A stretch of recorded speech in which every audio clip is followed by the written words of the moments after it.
The lights will drop. We wait for the delay. Who will get the best of starts? And it's a really good start from the Ferrari of Dougie Falcons. He's trying to find a way through. Iceman has really dropped down the order, so very struggling with those cold tires. And now Patrick looking around the outside of Calcifer through turn 3. Calcifer squeezes, but Patrick stays. And there's contact between the two. Calcifer runs wide, and Calcifer gets completely mugged. Safety car out on the opening lap, Jacob. Here we go then, bit of a lockup. I think that was from Patrick up ahead, but Vallu has it checked out. He's already got over a 7/10 gap to the Mercedes driver, and Patrick coming under pressure from Dougie Falcons. If these two battle, Vallu will be over a second ahead by the time the DRS is enabled. No overtakes coming through in the background. EJ, and there's Paris Burrell looking for the move on Max, and he'll just slide past on the entry into Brooklyn. They're going to hold side by side for a little bit of contact, but Paris has got the job done. Through as Max and Josh, I think, going a bit side by side. Oh. That's a dive and a half from Weiss. I think that was fair. I think that was perfectly done, actually, from Weiss. He was alongside at the apex of the corner. They're going side by side. More contact between the two of them, and Cheggy Brett just watching this unfold as the two drivers side by side now on the Wellington straight, and Cheggy Brett's going to have a little look as down the inside goes Rainbow, and he holds on to P17. About 2.5 seconds behind Dougie. Paris makes contact with the back of AJ. He didn't want to overtake. I know he didn't want to overtake because he wants to get DRS on the Wellington straight, so I think AJ just braking a little bit earlier than what Paris expected. Hopefully for Paris, there's no front wing damage, but here we go, DRS, and Paris will make it look easy. That front wing looks just about intact to me. It could be green damage, but through maggots and Beckett's. And I said about a lap ago, these softs looked like they were falling off. And maybe, I was about to say they were proving me wrong, but maybe they're proving me right as Maverick completely cuts Chapel, has to abort the corner entirely. And now Josh will be taking advantage. Alpha will be getting DRS. So there's a Red Bull guys ahead. It's Kenners. Kenners is off on the side. There's a Renault cutting across. That's Weiss Racing. Kenners lost it through Chapel, and now he's at the very back of the order. Here are the two Haas drivers, but Wizard is not an actual teammate. He's just a reserve driver, and Iceman will not be getting free service from his stand-in teammate right here as the battle continues down into Vale, and it looks like Iceman might just have got that move done. Oh, and look at the drive for Rainbow. For Rainbow as well, who can just drive clean past the stand-in there. Wizard falling down the order right now, sinking without a trace on his 8-lap-old medium tires. And these mediums really aren't doing a great job in comparison to the hards. You were right about that. Yep, and that's Weiss looking down the inside. That's another dive bomb, but that not as clean as the previous one. And down the inside goes their check win. And that's Wizard getting absolutely mugged. Beautifully done by Cheggy Bread, and Weiss. He's going to try to come back. Racing Point versus Renault down into Brooklyn's corner. Around the outside goes Weiss. He's making the position in the end, getting it back from Cheggy Bread, but those mediums just aren't working for him right now. Here comes Calcifer on the back of A2 UK. A2 also on older mediums. The fresher hards come through again as Calcifer makes the move on one, and he might make it two in one corner here, as on the exit of Stowe, he's alongside his teammate, and he's passed him into Vale. Lovely move. He's right on the tail of A2. Can he throw it down the inside? Yes, he can. Down into Village. Bit of contact, and Rainbow sent flying to the right. Rainbow will be absolutely furious with that, because I think A2 just lost the back end slightly and just veered into the Mercedes as Weiss are going down the inside of Iceman. Both these drivers on exactly the same tires, exactly the same age tires as well. Iceman holds it round the outside, down the inside, into a Luffield, and I think he's got the job done. Maybe not, as Weiss is battling back around the outside. He's got the better run, he's got the better traction, and he will have the better line into Cops as well. Iceman will surely have to get out of it, and he does just about, but on the exit, he gets it better. So now, through Maggots and Beckett's, where I said it's not an overtaking opportunity, an overtake has been performed by the Haas of Iceman. And now he looks like he's going to lose out to Calcifer as well. So those softies pushed them one lap too long, and they're absolutely falling off a cliff right now. There's action in the background, as that, I think, I'm not sure who that was actually, and there's contact, and Maverick is out. He's lost the wheel, 3 wheels on the wagon. He's retired. He's left. He is out of here. And the safety car is back. And, okay, so for all of your top 8, they're on medium tires. Mediums that they have started the race on. they're going to have to put on a fresh set of hards to get to the end. And both racing points have bolted. They built a second already to Dougie Falcons, but they're going to have to be reeled in here. And look at the traction difference he's been able to get. He's already all over the back of Cheggy Bread. Luppy might be able to escape for now, but he's got his teammate as a rear gunner. How long can Cheggy delay while Luppy tries to run away out at the front? Because it's not going to be very long if he gets mugged into turn 3 by Dougie Falcons, and it looks like that's exactly what has happened. Dougie listened to what I was saying about having to get past Chegwin as soon as possible, and he makes the move. Who's at full after the race, but Calsford now looking for the outside of Max into Cop's corner. He'll make the sensible decision and slot in behind, but Vallu and Paris, they're flying. They've already got past Rainbows. Here comes Calsford down the inside into Maggots, tries to run it side by side. Again, is a force to back out of it. And here is Dougie Falcons for the lead. It's a wave by in the end. Luppy not able to battle back at all. Also keep an eye out on Paris Burrow because he is flying. He's on the back of Vallu, and this is the first time Paris has been in such a good position, hasn't made a strategy error, and he goes down the inside, Jacob.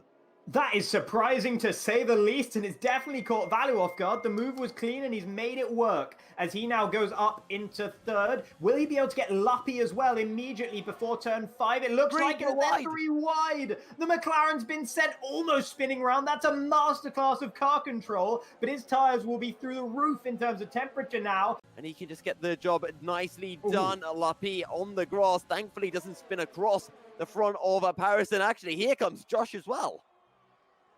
Yeah, we're going to see Patrick Sipos, and Paris. There's Josh trying to get past Luppy as well. Paris has been able to hold the position to Patrick, who has quite a lot of time penalties at this stage of the race, I do believe. Luppy still trying to battle with these guys, even though he's at such a disadvantage in terms of the tires. He's going for a switchback, would you believe, on the Red Bull up ahead. 2, maybe 3 positions. So let Vallu through and then sit behind and save up your own ERS. He's not going to have a choice here, sorry, because here comes Vallu. Dougie made a mistake on the exit of the last part of Maggots and Beckett's just before Chapel, and as a result, he didn't have a good run through Chapel. Dougie, without DRS, he's going to be a sitting duck for Paris right now, and Paris proving that as he goes up the inside of his compatriot there in the McLaren, up into second. 1.5 seconds to Vallu. We said he looked like he might be the fastest guy on track when they were in the train of 4 cars. He needs to prove that he is right now to have any hope of closing down Vallu to the end.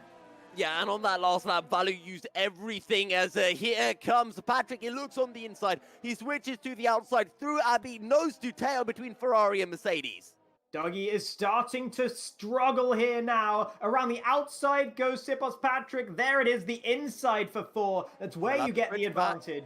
And he has made the move for now. Dougie will have got better traction on the exit unless he's made a mistake, and he has not. So it's not all said and done just yet. Dougie Falcons thinks about the move, forces the Mercedes to go defensive into Brooklands, but it is Vallu out at the front. He was challenged by Dougie Falcons, but he takes the win regardless. 1.7 seconds back to Paris Burrell. And then Patrick Sipos comes across the line in third, but he loses out both to Dougie Falcons and then to Josh because of his 6 seconds worth of time penalties. Here comes Calcifer across the line. He might lose out to Iceman, who has finally dispatched Cheggy Bread on the last lap of the race. Iceman comes across the line and is rewarded for his cleanliness. Up into 6th goes the Haas driver. Calcifer only losing out the 1 position there as Racebug. Also, by not taking too many penalties, up into the top 10. Elon Tusk as well. Great result for both of those drivers. AJ A2UK 10th, 11th. Chegwin, after such a stellar performance on those hard tires, does fall a significant way down the order due to the penalties, but could get some of those removed. Max 13th, Wizard 14th on his debut here in Premier X, Luppy 15th after the decision to stay out on the medium tires went awry. And now we have Rainbow and Kenners left to finish off this race.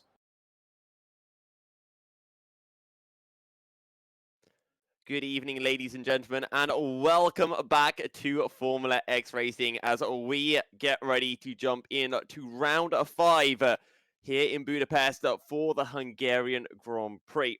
It's been a long winter. Jacob, are you feeling nice and cold, or are you feeling ready to warm up to some good old engine sounds? Nice and cold is an interesting one. Yeah, I'm definitely a little bit colder than I would like to be for sure. So warming up to some engine sounds, as you put it, sounds like a great idea to me. I mean, I'm sure sound waves can, cause some vibrations, get you to warm up. But it's been a 2-week break. We are now going to get back in the swing of things. I'm feeling a little bit rusty in the commentary booth. I don't know if any of the drivers will be feeling rusty behind the wheels out on a circuit. Hopefully they won't, and hopefully we can still see some absolutely fantastic battling out on circuit, as we have done for the majority of the season so far. So without further ado, let's take a quick look at how the championship looks, because Vallu leads the way on 179 points, having taken that win last time out in Silverstone ahead of Paris Burrell. And those two, they had such a great battle. Bit of contact as well, saw Paris going sideways at one point. Cal's for second in the championship on 116 points. Dougie Falcons P3, 96 points. And Dougie, he hasn't really been something astonishingly great, but he's just been putting in those consistent results. Yeah, I mean, he's always there and thereabouts, and he doesn't tend to get involved in incidents either. I mean, if you look at his last three races, one of them he missed, which was the race in France, but then it was second in Baku and then third last time out in Britain. Two podium finishes, a great points haul over the last three races, even when you factor in the DNS in France. So definitely doing really well. And he was in with a shout of the win. He one of the drivers. There were four drivers battling for the win, as we just saw in Britain at Silverstone. And he was very much up there. There was a time where it seemed like he was potentially going to win the race. He didn't in the end, only managed third, but a spot on the podium is absolutely nothing to shake a stick at. Yeah. And then we've got Paris Burrell in fourth place. And of course, for those people who are tuning in, and if it is your first time to Formula X Racing and watching one of our streams, first of all, welcome. We hope you enjoy your time. But we have a different point system here in FXR with 46 points going to first place and 36 to P2. And all of the top 20 get points. So don't think, okay, that's an 80-point gap. Yes, it's a big gap between Vallu all the way down to P4, but it's not an insurmountable gap, and we know how quick Paris Burrell can be, and if he can start to find those race performances that we know he is capable of, he can start to climb up the order. Well, the thing with Paris as well is, right, we've seen two excellent recovery drives from him in the four races thus far this season. And I think the fact that he's having to do half of the races this season, he's had to do a recovery drive. Both times he's done an excellent job, but he's not had a clean run of it at all. So if we can see Paris actually racing from the front of the grid, not having any issues, just being able to go for it, just being able to take the battle to Vallu, we may well see a different outcome. He just needs to make sure that he gets qualifying nice and clean, doesn't invalidate anything. And then, of course, I remember the incident back in China at the race, the opening race of the season, the issue with the minus 200 degree tires. So if he gets a bit of the rub of the green more than he has been doing thus far this season, I would expect to see him moving up ahead of Dougie and Calcifer in the standings sooner rather than later. Yeah, and that could be happening sooner rather than later, as you mentioned. Iceman in P5. I got to have a chat with Iceman, which you guys will see later on in the show. He's currently at 5th place, your reigning Premier X champion. A2 UK down in 6th place. He's been putting in those consistent results, and we talked about Dougie Falcons being consistent. I think A2 is one of those drivers who has really been punching above his weight so far this season. Yeah, A2 had a really, really great start to the season in particular. The third place in Azerbaijan being the crowning achievement, the podium, in such a strong field as well. So that was really, really great stuff from him. He's had generally solid point scoring results in all races, but recently, since that third place, he's had an 8th place finish and an 11th place finish. There's a slight downward trend there. He's getting more sort of the results we would have expected. 8th, 11th, that's sort of where we expected him to be in and around when the season hadn't started yet.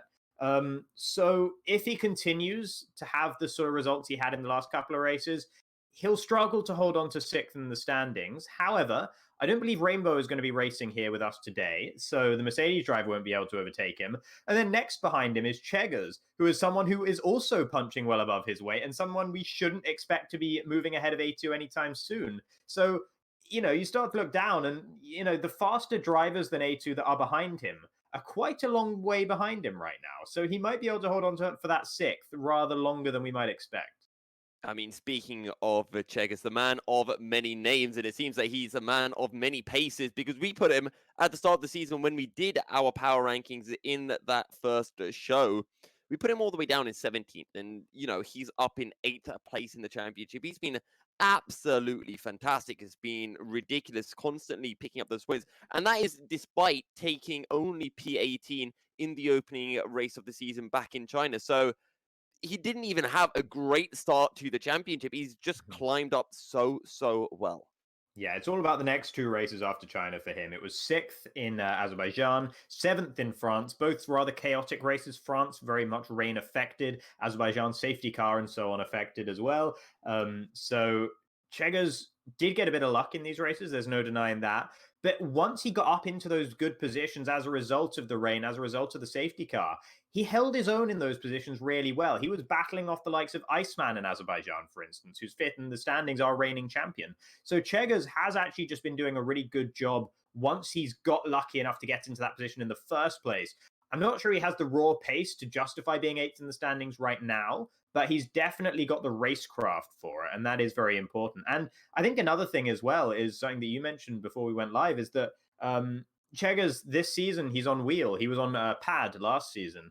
And he does seem to have stepped up pretty significantly with that change of hardware from the pad to the wheel. He's definitely stepped up much more than the likes of Kenners, Max, and even Elon Tusk, who's doing fairly well himself in 13th. Yeah, Elon Tusk having a good showing. Racebug down in 14th. In the second, Williams third in the Constructors' Championship. And Racebug's one of those drivers who, he joined in late, filling a spot. And he's definitely shown that he deserves to be in Premier X. But there have been some interesting strategy calls. I know I've spoken to him on occasion as well, making it through to Q3 on the softer tires and then not having the right strategy come race day or the race session. So Racebug, if he can start to get some of that stuff sorted out, I wouldn't be surprised to see him climbing up the order because I personally think he has more pace than the likes of Elon Tusk ahead of him. Yeah, Racebug, I mean, he missed a race, so that's definitely not helping, although Elon Tusk also missed the opening race of the season. Racebug, his results have been a bit up and down thus far. Let me just find it exactly. Yeah, 15th in Azerbaijan. Not a great result. Things didn't go his way that day. But 8th last time out in Britain in a much more sort of regular race. That was quite a calm race. A relatively true test of the drivers, if you will. I think it was a good indication of pace throughout the field. And there weren't so many sort of dice rolls in that race, shall we say. And Racebug did well, finished 8th, as I mentioned, has done a great job in qualifying, particularly this season as well, to get into Q3, I think multiple times.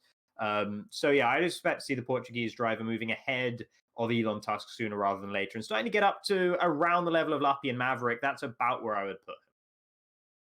Yeah, and we move it down to Josh and Patrick Sipos, two very quick drivers. Patrick Sipos will no longer be racing with us. We hear he is trying to focus on the F1 Challenger Series. But Josh, if we do see more of him, a quick driver, he's had that one race in Silverstone, picked up a decent amount of points. He's going to be flying up the championship standings. Yeah, Josh is someone I knew a little bit about before he came in as a reserve in Silverstone. Definitely a driver I expected to be fast. In Silverstone, he wasn't quite on the pace of the four front runners, and he was in clean air for quite a while. He was just a little sort of one step down from the four who were right at the front. In the end, he claimed 4th place away from Patrick Sipos due to on-track penalties that Patrick Sipos had managed to pick up.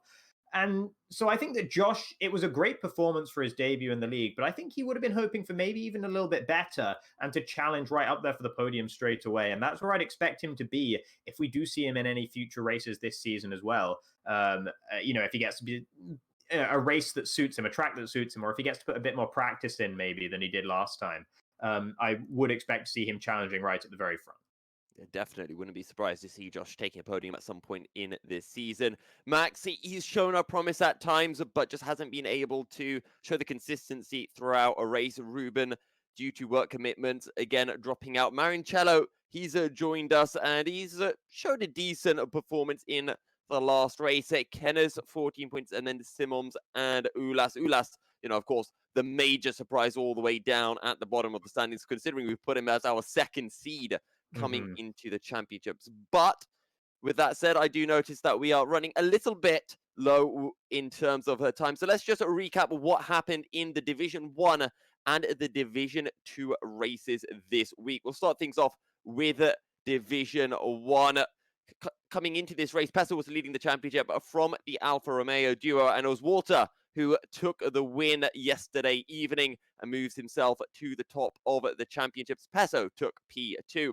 With Gorn, who's down in 15th, taking P3, so she's going to be jumping right up the order. And then moving on to Division 2. It was a 3-way battle, if I'm not mistaken, for the championship. There you go.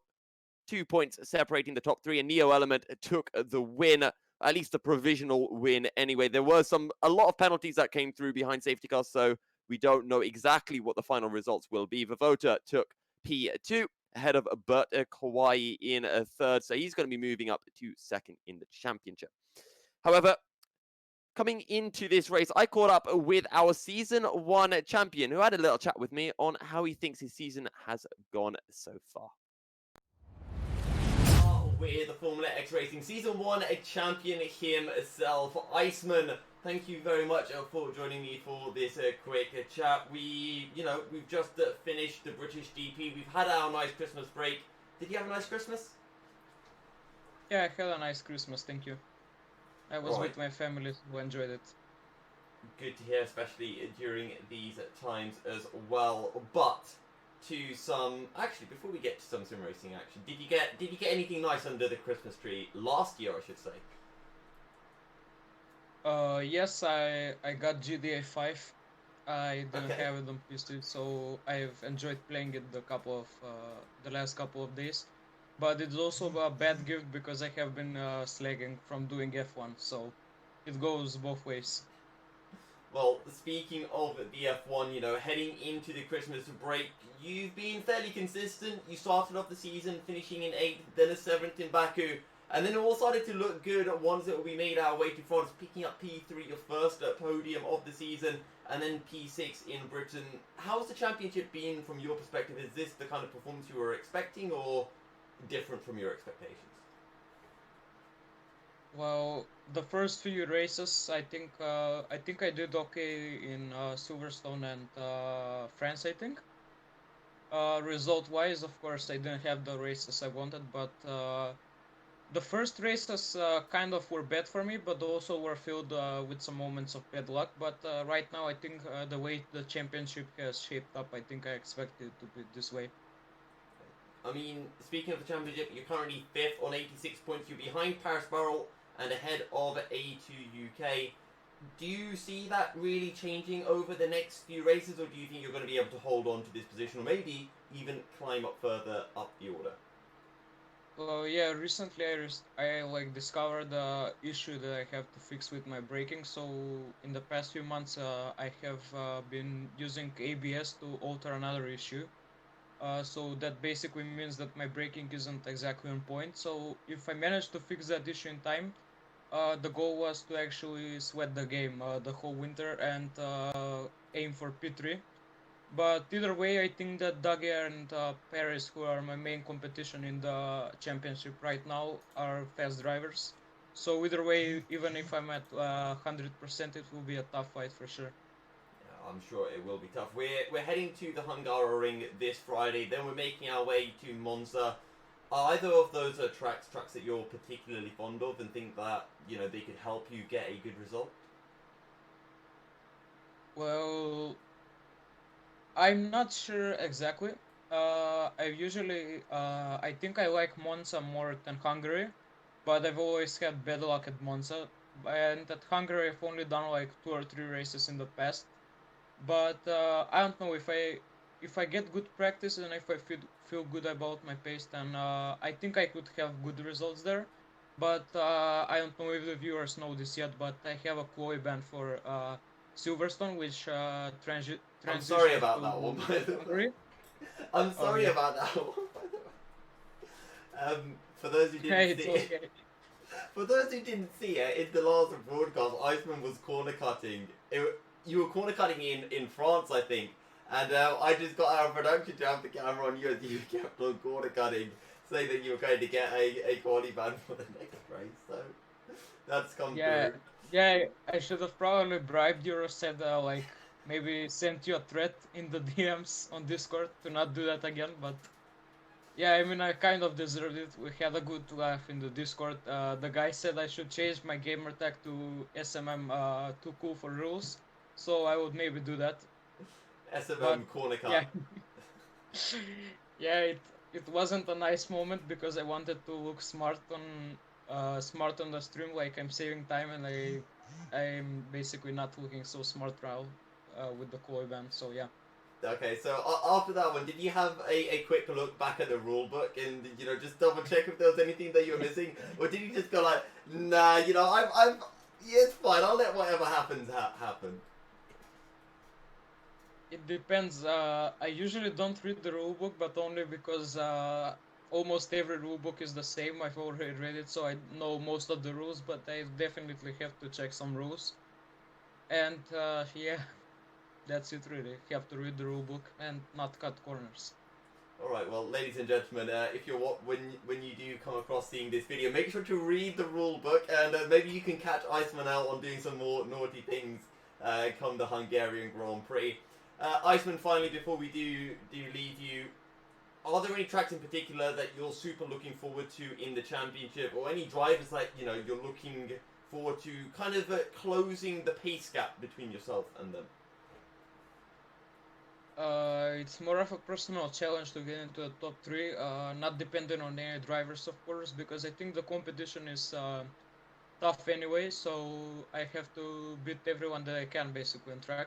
But the aim is still P3, I'm optimistic about it, and that's the specific goal. I don't have any particular rival. As for tracks, I'm very excited about the second half of the season because even though I'm not the best at it, I like Monza a lot. I also like Brazil and Abu Dhabi. And I'm not sure if you've done Suzuka last season. I think that's on the calendar for this year too. For this season. Yeah, I'm excited for those 4 races in particular. I can understand the reasoning behind 3 of those tracks, but which one do you not like? But I don't know if you should be excited for Brazil. It's fresh in my mind anyway what happened in Brazil. Are you expecting another, how do I put this delicately, a roller coaster ride when we get to Sao Paulo?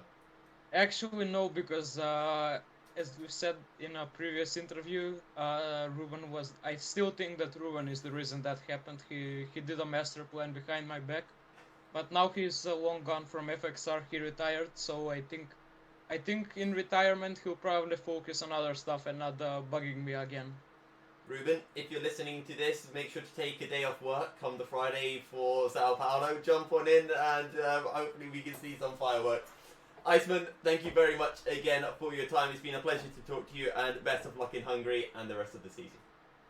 Thank you, but before we end the interview, I have a question for you specifically. Oh no. How much are you willing to pay Ruben to screw up my race again? I think it would be dependent on whether he successfully did it. If he I shouldn't be saying this. I shouldn't be siding with people. No, I am not siding with anyone. But Ruben, yeah, I'll give you a tenner. Slide into my DMs. This was a secret tactic by me to actually expose the behind the scenes that are happening in Formula X on stream. So yeah. Now everybody knows that I'm sabotaged here. Yeah, definitely. That's why you won last season, isn't it? We sabotaged you. I sabotaged you. Right. Thanks again, Iceman. Actually, any shout-outs? Not for right now, I think. No. I actually have to give a shout-out to Ruben. Yeah, I know he's watching right now. And, yeah. Wait, let me bring up a friend over here. Iceman has disappeared off the screen. He is... Does he have a picture of Ruben? Please tell me it's a cover. My friend wanted to say hi to Ruben. The Formula X trophy. Oh, the burns are in. When Ruben had his farewell interview, he didn't give me a chance to come back at him. The last time out, he roasted me on stream, so I had to bring it out here. Beautiful, fantastic, Iceman. Thank you for the roast. The roastings that continue. We'll have to see whether Ruben has any answer. Sao Paulo, Ruben, make it a date. We'll see you there. Thank you, Iceman, again, and best of luck in the season. Thank you. Iceman coming out with the strong burns in that interview, Jacob. I don't think Ruben is aware of this yet, so I might just go and spam Ruben in the Discord chat until he sees that. But strong words from Iceman. Hopefully, for his sake, he doesn't have any glitches like he had last season. We talked about how he's 5th in the championship, and maybe he can jump ahead of the likes of Paris Burrell and Dougie Falcons. We talked about how consistent he has been so far. Yeah, for sure. Yeah, he's had great point scoring results at every race. He's doing a great job. He's only had the one podium thus far, which will be he won't like. He'll wish he had more, but one podium in such a strong field is definitely still pretty good. Um, and yeah, if he keeps coming sixth, seventh, and with the occasional podium, he will be establishing himself up there in around about fifth in the championship. I'd be very, very surprised to see him overtake any of the guys above him at any point this season, unless they start to not attend races or something like this. But if they're going to every race, I would be very surprised to see him getting ahead of Vallu, Calcifer, Dougie, or Paris. But, nothing's impossible. Yeah, nothing is impossible. When we talk about Haas as well in the Constructors' Championship, down in P5.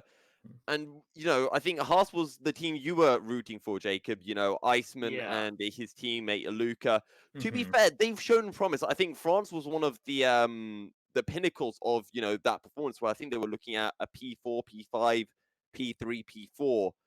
And Mm. they are in that battle. You can see if they do get a couple of good results, they can jump up the order. Luca not racing last time out in Britain due to a race ban. So he will be back tonight here at Hungary. And what do we really expect from the Haas boys? Well, I still don't really know what to expect, particularly from Luca. He was a big unknown going into the season. He hasn't really kept his nose clean in the races thus far. He hasn't made himself the most popular driver in the paddock, shall we say, with a couple of incidents here and there. That race ban, as you mentioned. In terms of his raw pace, it's really been hard to judge because he's been having these incidents and having sort of, maybe not doing so well in qualifying compared to what he would usually be expecting to do and not making it into Q3. So he's been very, very hard to judge still. And a lot of my idea behind putting Haas, predicting them to be first in the teams championship, which does not look very good right now, was that It him looks and all Iceman. right. They are fifth right now, which is not great. But I mean, the idea was that him and Iceman would be finishing, they'd be finishing fifth and sixth a lot in a lot of races. And Iceman's holding up his end of that bargain perfectly well, but not so much for Luca. Well, I mean, you put Haas down first. I can't remember who did I put down first. Was it Williams or McLaren? Williams, because you were absolutely standing Calcifer. Yes, Williams at P3. To be fair, there's only 30 points separating the two teams at this point. But I will definitely use this chance to rub it in because I know that when Haas are ahead, I hope that you will rub it back towards me and I can take some good old karma in return. Mm. However, we are getting ready for qualifying. But before we jump on into Q1, our driver of the day from Silverstone, Mr. Vallu, and of course our championship leader, took us for a hot lap here at the circuit Magyar Nagydit in Hungary. With our driver of the day from Silverstone, Vallu, for a hot lap here at the Hungaroring. Turn 1, car all the way to the left, braking at almost 50 meters. Dropping it down to second gear and short shifting up to a fourth and makes it stay away from the curb on exit because it does not give you any traction. Turn 2, using up all of the curb. It's not the name of the track. God's sake. Oh. Hello? With our driver of the day from Silverstone, Vallu, for a hot lap here at the Hungaroring. Turn 1, car all the way to the left, braking at almost 50 meters. Dropping it down to second gear and short shifting up to a fourth and makes it stay away from the curb on exit because it does not give you any traction. Turn 2, using up all of the curb on the right hand side. Down to third gear, squeezing on the power, short shift up to fourth. Turn 3, completely flat. All of the track as you make your way up the hill now into a turn 4.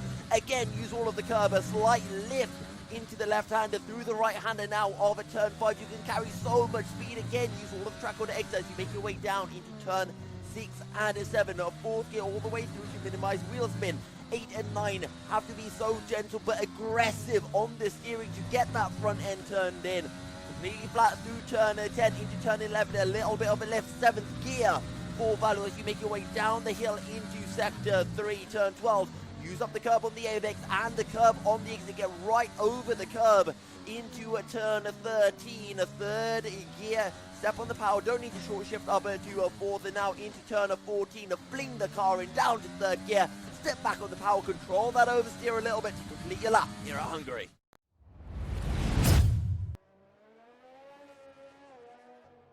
All right, and welcome into qualifying then, everybody, here at the Hungaroring for the Magyar Nagydíj the Hungarian Grand Prix here in Premier X. 16 drivers here today, a slightly thinned field compared to usual. A few of the big names as well not being present today. Ulash isn't here, and nor is Paris, actually. Paris Burrell not attending today. So Elon Tusk going to be flying the flag for the McLarens, and that's definitely a big opportunity for Vallu, Calcifer, and Dougie to really extend their gap over Paris from those top 3 positions down into 4th in the championship.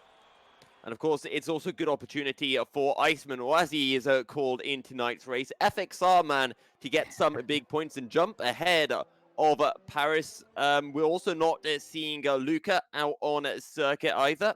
So it's going to be Marancello in that second half.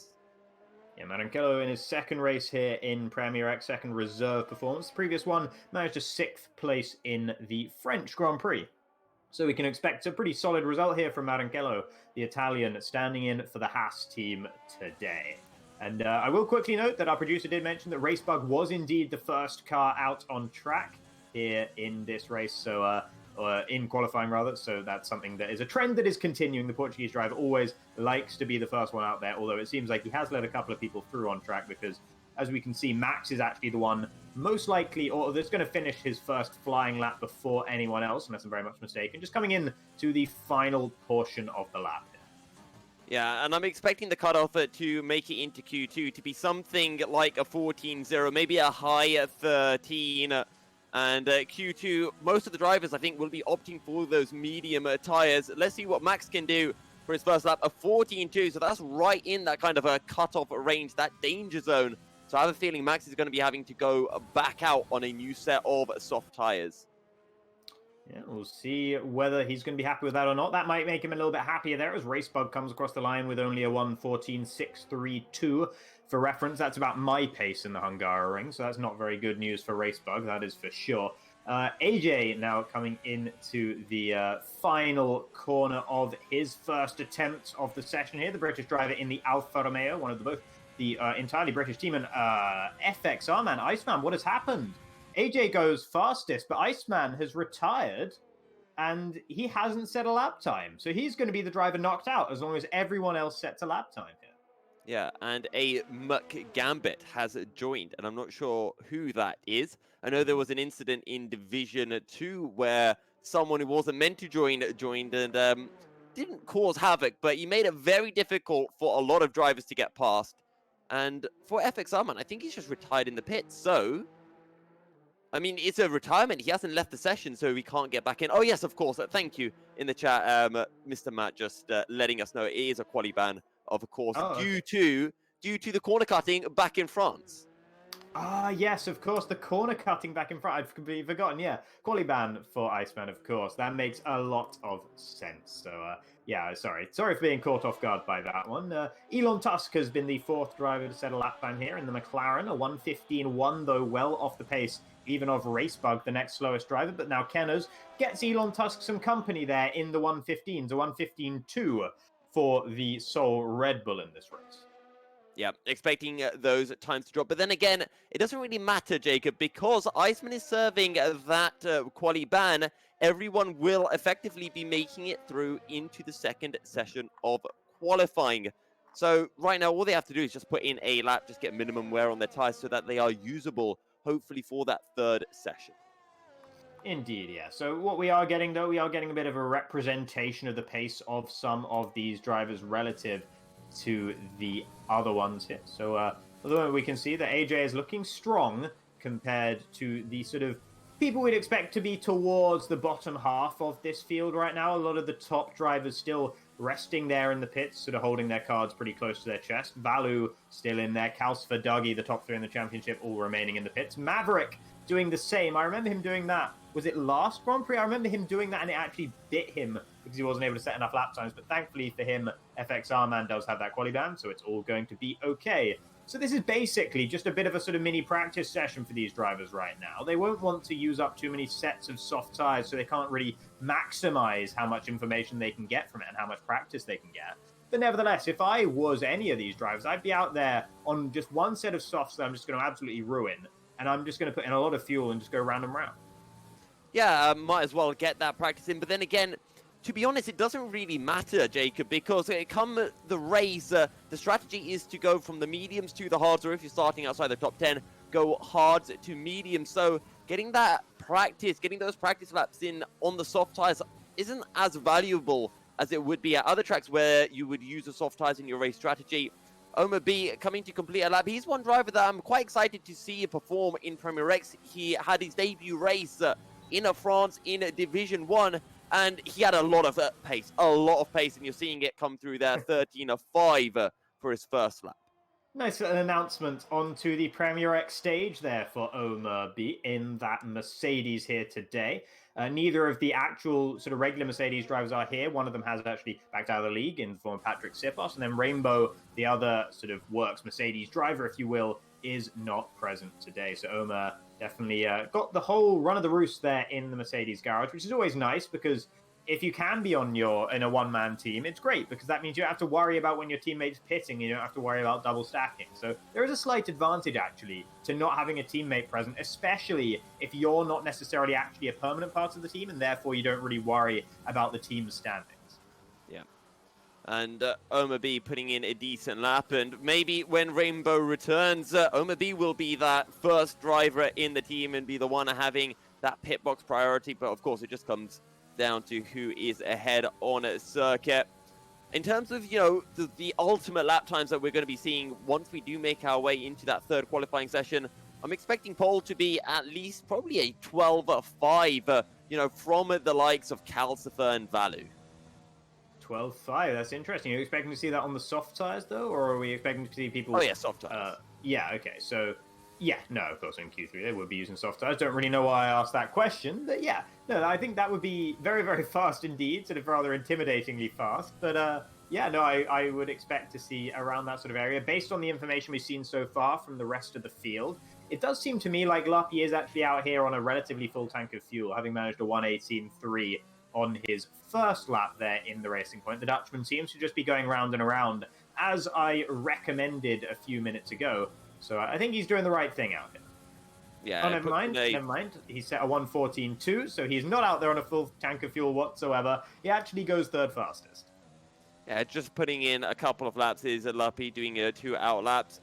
Right, this is the man that we want to see in action, Vallu. We saw his hot lap at Hungary, but I have a feeling he was holding a little bit back, and he might hold a bit back here in Q1 as well. But let's sit on board then for a hot lap, another hot lap with our championship leader, shall we? Yeah, I got to say, that was very, very calm through turn 1 as well. He spent an awful lot of time off throttle entirely, and he was really very reluctant to really stamp on the throttle pedal on the exit as well. So I wonder if he is really sort of sandbagging this lap right now. There's not much incentive for Vallu to really show his full hand, to show the other drivers, the other competitors at the front of the field, what they should be expecting pole position time to look like. So it wouldn't surprise me if he is just taking this nice and steady here. No point in throwing the car around so much that you DNF as well, because that can only harm you going through. I don't know whether you'd still progress. I think you probably would even, actually, with Iceman having already retired, but not entirely sure about the way that one would work. But here comes the Finnish driver into the final sector. It's all looked very neat and tidy, but not sort of thrilling. Yeah, and I think we saw that in Vallu's hot lap as well. It was just very smooth, very calm, and no mistakes. It's been a little bit more on edge this lap, but let's see what it is for Vallu, a 13.0, and considering the fact that it didn't look like he was really pushing, I think that there are another 0.5 in that lap for him. Yeah, and it's really a big revelation about his driving style as well, because it was so calm. I mean, there were times where I thought, has he backed out entirely? Because he just seemed like he was not chasing the car at any point. He wasn't forcing the car to do anything it didn't want to do. But that seemed to work really well for him. He's found a lot of pace there. Maverick goes second as well in the other AlphaTauri. So the AlphaTauri team, they are top of the team's championship right now, top of the drivers' championship with Vallu. They are looking really good here in Q1. Only provisionally, of course. This is a pointless Q1 session, but it does reveal something about the relative pace of the field. Yeah, we're sitting on board with Calcifer, around a bit wide into turn 12, wide through 13 as well. Maybe Calcifer wants to pull out a bit of a poker face at 4th gear through the final corner. Use up all the track on the exit. And a 13.6 for Calcifer. I think Calcifer can go fast, and I reckon as well, I think in the first few rounds of the season. Kalsper wasn't try-harding as much as I think he might be now. I think he's been putting a bit more practice into the events, and I think he's going to be right up there with a Vallu come Q3 and during the race. Well, to say that the guy in second in the championship hasn't been trying his hardest is a daunting prospect indeed. We'll have to see whether you're right or not about the Estonian. Yeah, fourth here at the moment in Q1. Not as fast as he would like to be, but may well be sandbagging, as you mentioned. Here is Simons, who we haven't seen for a little while sort of participating properly. DNF last time out, and was not, I think, a race ban in the race before, unless I'm very much mistaken. So Simons, we want to see a bit more from the Austrian driver than what we've seen thus far this season. Definitely Ferrari being a bit of a one-man team thus far. Simons only managed 10 points in the championship thus far of the 158 that Ferrari have managed. Most of those in the form of Dougie Falcon's 96 points. So Dougie would definitely appreciate it if Simons could step up his game just a little bit. And we'll see maybe the first indication of that when this lap comes to its conclusion. Yeah, Simons been struggling a little bit on this lap. Got a bit sideways through turn 4 and even on the exit of 5. And now he runs wide and invalidates his lap. He should have enough fuel to go again. Simons and Dougie Falcons, both Ferraris, still yet to set a lap. The only two who are yet to set a lap.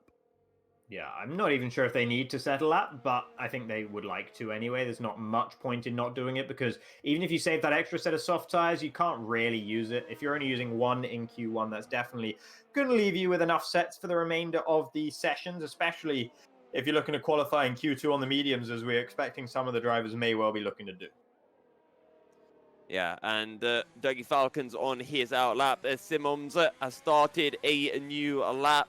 A2 UK is also out on a circuit. Everyone else is in the pits. They're just going to wait for this session to end. Let's see what Dougie Falcons can do. Again, we're expecting a mid to low 13 from the Ferrari driver. Yeah, and we'll see just how close he can put himself to Vallu's time up there at the top of the standings. I'd expect to see him slot in between Vallu and Maverick if he's sort of pushing properly here. And he looks like he's pushing pretty heartily through turn 2 there. It is easy to snatch the left front brake there, locking up that tire with the sort of the way the corner turns downhill, the camber. It can often become unloaded, that left front. Oh, wow. Impressive hold there from Dougie Falcon through turn 4, but he has invalidated by running over the curbing, and he definitely would not have been taking that quite as fast as he would have liked either. So a bit of a hairy moment there for Dougie, in all honesty. Yeah, and then Simons runs wide through turn 11. And it's just so easy at Hungary to get those invalidations. Ooh. And Simons, you can't use that curb into a turn 13. My friend Simons finds that out the hard way. But yeah, turn 11 and I think turn 4, probably the easiest two corners to invalidate on. You're carrying so much speed and you have to have so much faith, so much commitment that the car will stick all the way through. And then once it runs wide, you can't really catch it. You can't really drag it further in because you've already committed so much into the corner. Yeah, so Dougie also coming back into the pits as well in the other Ferrari. Not really sure why the Ferrari drivers are doing that. They may as well, I think Simons was running low on fuel, but Dougie definitely had enough to go one more time round as A2 UK invalidates in the same place that Dougie did there through turn 4. One of only 3, now 4 cars out on track. There's a Williams out there. That is Calcifer on an out lap. So I don't know why the Estonians felt the need to go back out there. Maybe just getting a little bit of extra practice in. They got Marinkello down there who'll be disappointed with his contribution thus far in Q1, a 1:49. Definitely not the ultimate pace of the Italian, you would suggest, standing in for the Haas team. And he's going again here. Hopefully not on a fresh set of soft tires. There's not much point in that, even if you're just doing it for pride. You definitely don't want to be using more than one set of soft tires for this session when Iceman already will not be progressing. Yeah, and there is no need to show any extra pace. Just put in a lap, you're through, just retire from the session. If anything, it means you get through to Q2 a bit early, and I think all of the drivers would want to get on with the qualifying session. Simons and Dougie, they're still in the pits. They're not going to be able to set a lap in time, I don't think, although I think we've got that old glitch where there's another 30 seconds or so on the timer from what we're seeing as Marinkello puts in a 14.4. Yeah, 14.4. Decent improvement from Marinkello ahead of several of the other drivers there. And I do wonder then if it was on a fresh set of soft tires, Marinkello retires immediately after going over the line as well. As driver will not be taking any further part in this session. The Ferraris are both out there on outlaps, as you mentioned. Calcifer has invalidated this attempt through turn 11, I believe that was. So we'll see him as he goes through 13 here, the first of the sort of loopy, long corners to end the lap, and thinks about committing to the final corner, turn 14, but decides against it after almost losing the car on the exit of 13 and already having invalidated anyway. So we're not going to get another look at Calcifer's pace. We're not going to be able to tell whether he was going to be able to improve on that 13.6, but at the moment, he doesn't need it. Jacob, when I got my track map up, I couldn't find any corner names, but I think we've stumbled across some great corner names for turn 13 and 14. Can we just call them Loopy 1 and Loopy 2 from now on? I mean, if you want to call them Loopy 1 and Loopy 2, you can feel free to do so, but I immediately regretted using that word as soon as it left my mouth, so I am not going to join you on that one. I'm sorry to call you up on that one, Jacob, but it was just too much fun to pass on. Indeed. Well, no, I do not blame you. Well, Dougie has got across the line in time, and I think there are 3 cars behind him who will also be able to set laps before the qualifying session does come to a close. Dougie Falcons and Simmons both want to set a lap, so they are 100% sure that they'll be making it through to Q2. Yeah, for sure. And Dougie could literally just do anything as long as he stays between the white lines. That's all he needs to do. And I don't think he even needs to do that, to be honest. But, you know, both Ferrari drivers, I'm sure they'd like to register a time just for their own peace of mind, if nothing else, just to know that they will indeed progress. And we saw Dougie leaving a lot of margin through turn 4 as well. That's where he invalidated and almost lost the car last time out. So evidently he's agreeing that he just wants to take it as slow as possible while still making it around the circuit without invalidating. Yeah, and he just needs to put the lap in. He's made it through turn 11 without invalidating, so it's pretty much done and dusted. You can invalidate through turn 12, but Dougie Falcons doesn't even come close to using up all of the track limits. So this will be a valid time for Dougie. Simmons behind him should also be putting in a valid time, and they'll both be progressing through to qualifying 2. And it's interesting, actually, because I would say this is one of the better tracks on the calendar in terms of corner cutting. It's one of the easier to avoid those penalties. Turn 4 is really the toughest one, and that's where we saw Dougie losing it last time around. This time, though, goes to the 1:14.0. Simmons on a 1:15.9. I think he's very much decided slow and steady wins this particular race, gets you through to Q2 at the very least, and Simmons will be sitting there in 15th, but it will not matter. Kenner's going to be the last car across the line in the Red Bull. Is he going to improve? Nope. I don't think so, unless the timer was deceiving me. But either way, not very important. Nope, still down in 14th. I do need to disagree with you wholeheartedly, Jacob, about what you said with Hungary being a track, not one of the easy tracks to invalidate at. I think Hungary is probably the hardest track on the calendar when... Hardest? Is it the hardest? I'd say it's alongside Canada in how easy it is to invalidate here. Especially if you want to go quickly. And I think if you had seen the amount of time penalties in Division 1 and the Division 2 races, it was pretty impressive. But yeah. I mean, I can only speak from my own experience, and in my experience, it's really easy not to corner cut around here, but maybe that's because I'm not going as fast as some of the drivers will be here today. So I think that might explain that one. But we'll see which drivers struggle with it and which don't.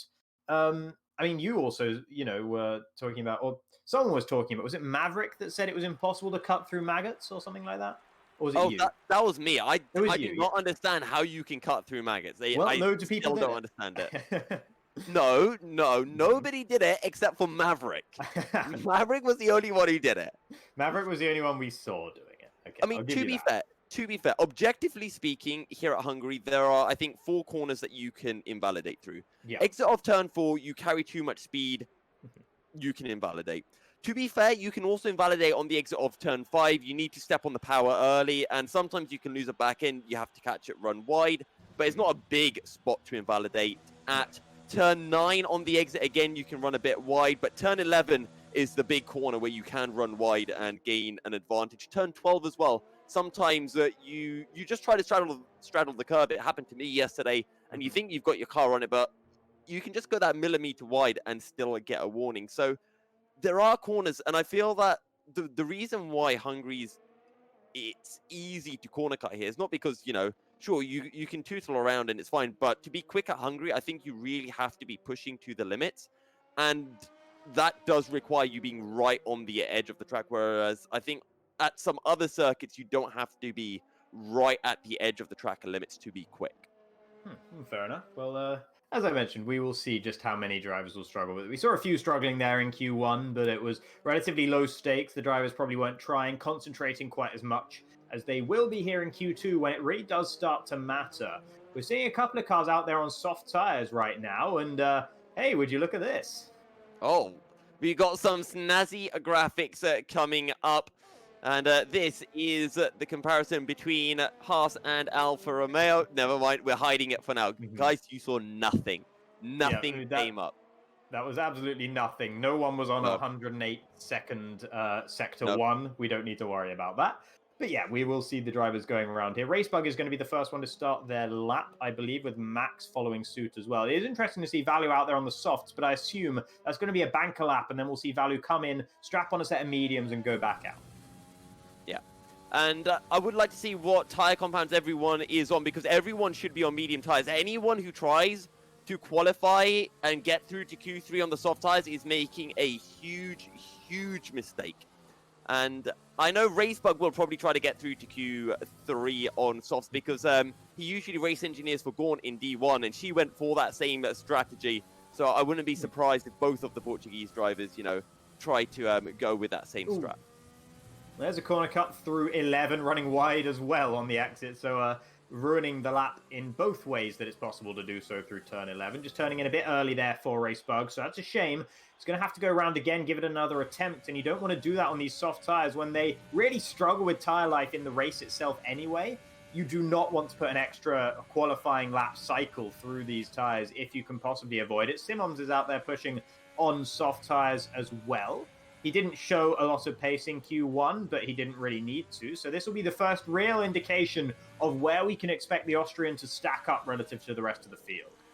Don't be surprised, though, Jacob, as we see Racebug having left the session. He's in the pits, so hopefully he should be able to get back out on track. I wouldn't be surprised if these drivers, they're putting in banker lap times, so don't expect anything ridiculously quick. And, for the top 5 or so drivers in Premier X, they can definitely do a mid-13 on mediums, maybe even lower. So anything in the high 13s, can be expected from the soft tires right now. Simons, he's just going to dive on into the pits.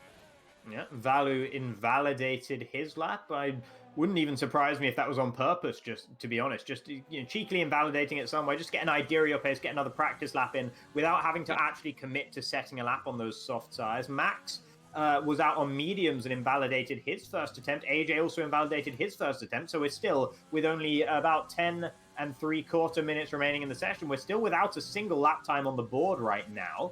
We'll see whether Max can keep it together through turn 11. He can. Turn 12, the last final difficulty in terms of corner cutting, and he has no problem whatsoever, as he shouldn't. Well done to Max there. Dougie Falcons does go fastest, but he's on a 1:16.2, so I'd expect to see some other people moving ahead of that one sooner rather than later, even if they're on the medium tires like Max here, as he empties the ERS and comes up across the line. It's a 1:15 flat for the Renault driver. Yeah, definitely would expect him to be able to get a bit quicker. I think he left almost 2-3 tenths in that final sector, just drifted wide into a turn 12, and 13 and 14 didn't look particularly quick either. AJ is on a set of softer tires, and he's gone purple through sector 2. The question is, will he back out of the lap right at the very end? We will see. I mean, I'd be very surprised if he wants to commit to a decent lap time on this set of soft tires. Already done one qualifying lap on them. We don't know how early he backed out, but nevertheless, they will be accruing wear as he goes round and round across the line. He will come, though, and what's it going to be? It's a 1:15.5, so there will be no difficulties for AJ in improving on that one for sure. Yeah, and you could see AJ short shifting up to 8th on a corner exit. He didn't really lose too much time, maybe about 2-3 tenths, but from someone of AJ's quality, I'm expecting him to get probably a 14 dead on his set of medium tires. A 14 dead on a set of medium tires. That would be very, very fast indeed. I'd be very surprised to see AJ quite up that high, but we'll see. Having faith evidently in the British driver. Now, Cheggy Bread.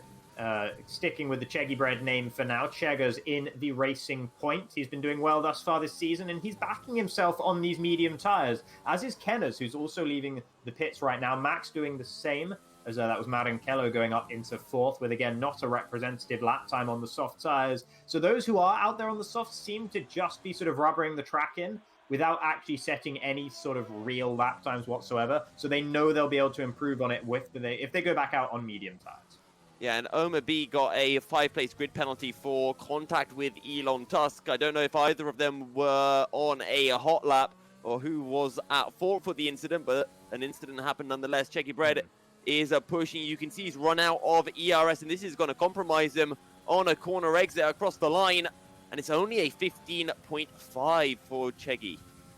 Yeah, that's 5/10 slower than Max, which is a driver that Cheggy should be expecting to be in and around in qualifying. If he has a good qualifying, he should beat Max. And that is not looking like it's going to be likely at the moment for the Racing Point driver, being 0.5 of a second, a whole half a second away on the same set of tires. And about that Omar and Elon incident, obviously we didn't see it, so we can't judge that much, but Omar was on a flying lap and Elon on an outlap. Elon's headed straight back into the pits at the end of his outlap, so I'm not really sure what that is all about. And Omar did immediately back out of his lap after the contact. Yeah, and just to go back to my point on the medium tires, in Division 1 in Q2, the fastest medium tire lap time, I think, was a 14.4, 14.5 from Peso, and that's why I think, we will be seeing some lap times coming through in the low 14s, as Ken is. He's only able to manage a 15.8, but we do know sometimes people like to do 2 outlaps. Maverick, one who especially likes to do 2 outlaps on his set of medium tires. He did it in Silverstone, and we'll see if he does it again here at Hungary. He's using his ERS, so he's definitely at least going for it this lap. Purple through Sector 1 as well, or so the game would have us believe. Looking on the minimap, I'm seeing Vallu going across the line right now on to complete his outlap, and Cheggy just went across, didn't improve on his 15.5, so not sure if it was an invalidation or just an inability to improve, but nevertheless, Cheggy not getting any closer to Max's lap time right there. We'll see what Maverick can do. I'd expect him to shoot to the top of the order with this one. Yeah, it's been a good lap so far, but right as I was thinking that, he ran a bit wide on the exit of 11 through 12. It's neat, but not particularly fast, down into 13 and 14. Short shifts up to 4th, just so he can get on the power a little bit earlier. Now fling it in to turn 14 again. Short shifting up to 5th, just so you can get on the power across the line of 14.7 for the Alfa Romeo, and that's up to the top of the leaderboards. Yeah, and that is right up towards the top, as he was in Q1. I think he ended that session second in the leaderboards, unless I'm very much mistaken. Luppy invalidated his first attempt on the medium, so he'll have to go again. What can Vallu do? This is going to be probably quite embarrassing for some of the drivers who have set their times on the medium tires right now. When Vallu comes across the line, he tends to just absolutely lower the bar by a huge margin, the Finnish driver, whenever he does set his first lap time in the serious parts of qualifying. So we'll see what this is going to be up across the line. And there is the 14 flat that you are mentioning. If you're expecting that out of AJ, then I'd be very, very impressed, because Vallu going to that time suggests it's a very good time.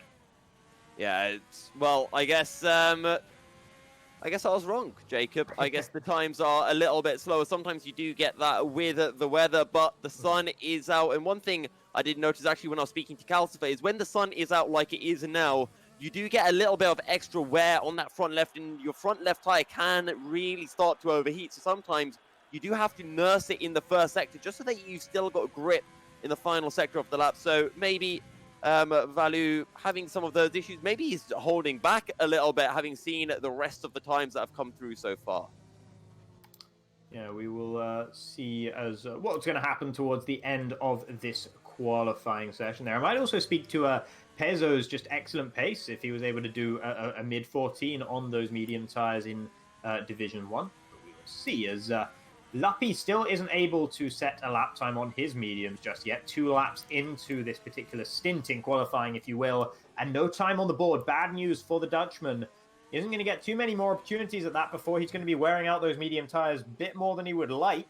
So we will see whether that will improve. Is that going to be him coming across the line? I think that's a Racing Point in the pits, unless I'm very much mistaken. So that might be him back into the pits, or no, I think that's going to be Cheggy Bread. So Luppy's still out there pushing as well, but it's going to be a minute before he comes up towards the line. Here is Elon Tusk, also on medium tires. Everyone but everyone out there on mediums right now.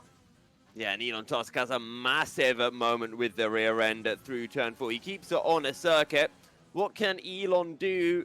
And we're probably going to be expecting something in the high 15s around Kenners and Simons and AJ. At least that's where we've been seeing Elon Tusk performing relative to everyone else so far this season. And those Dougie Falcons, I think they're going up into second in the order there in the Ferrari, a 1:14.6. Lappi has invalidated yet again. So he really is struggling around here. He certainly wouldn't agree with my statement about it being one of the easier tracks to corner cut. He's definitely in your camp on that one. And Elon Tusk straight back into the pits again. So that's the second time that Elon has been on an outlap and then just gone back into the pits again. So he's still yet to set a proper lap time here. Lappi, same story for the Dutchman, but he is just plugging away on those medium tires, still wearing them thinner and thinner. Cheggy Bread stayed out for a few laps on his mediums as well, but he wasn't able to improve on his initial lap time of a 15.5.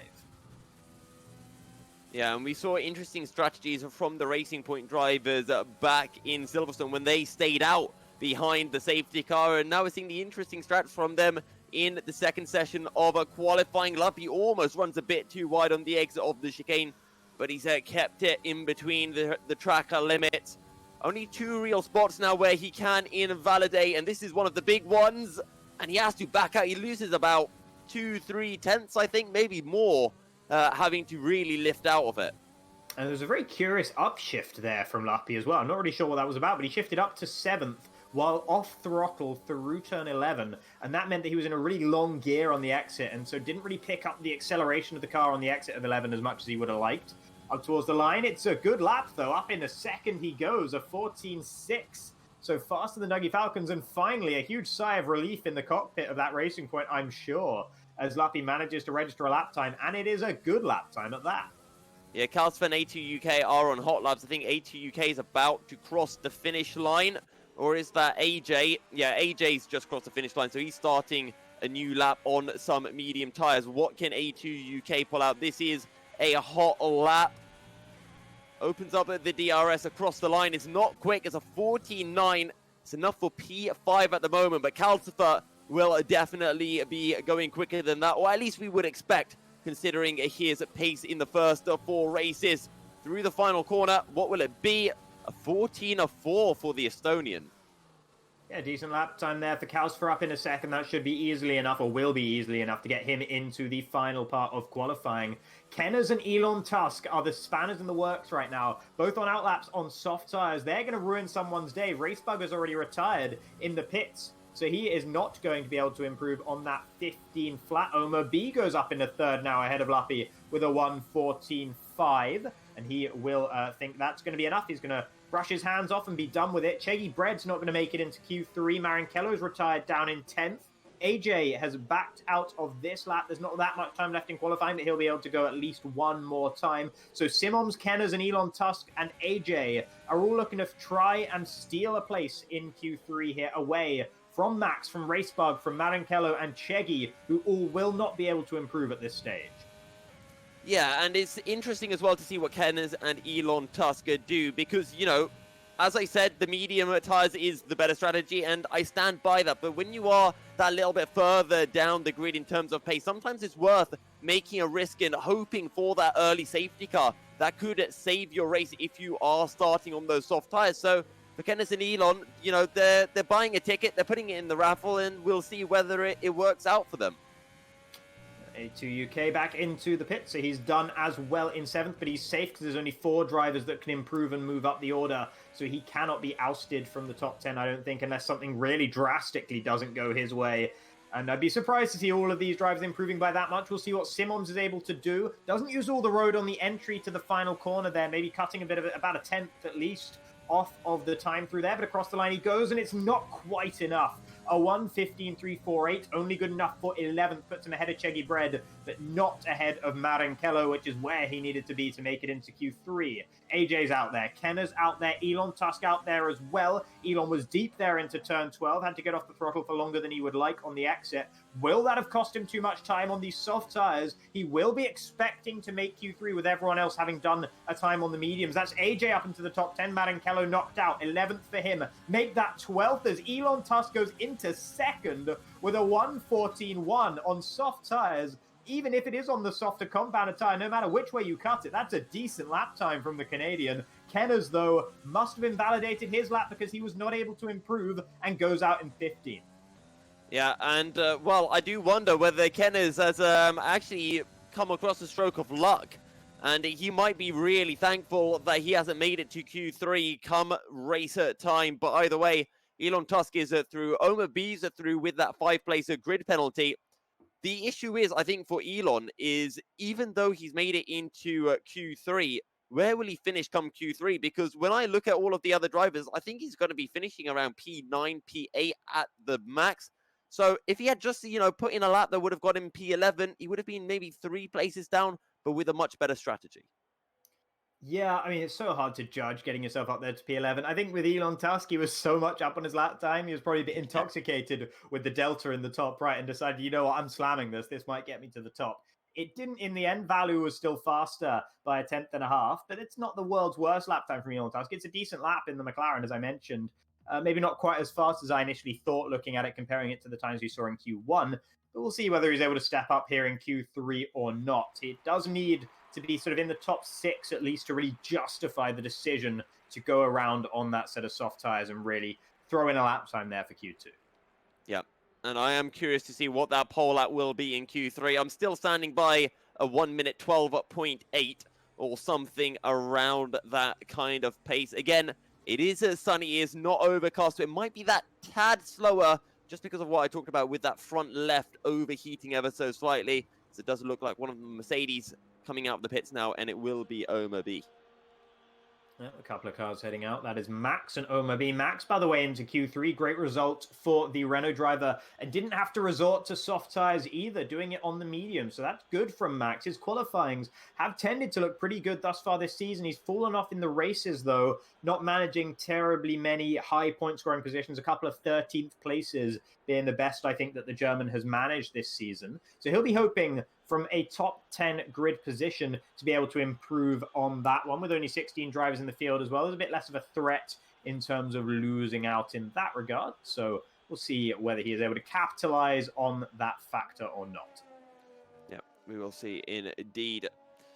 Everyone will be out on softer tires. You can do 2 laps. I mean, if you leave the pit straight away and do a quick in and out lap. Oh, Max, is he being a naughty there? Or maybe just outbraked himself as he cuts through the chicane. But as I was saying, you can do 3 sets of laps if you are very quick in your in and out laps as well. But we'll have to see what people go for. I think the majority of people will go for 2 sets of laps. Maybe Max and Omar B will go for 3 sets, considering how early they left the pits.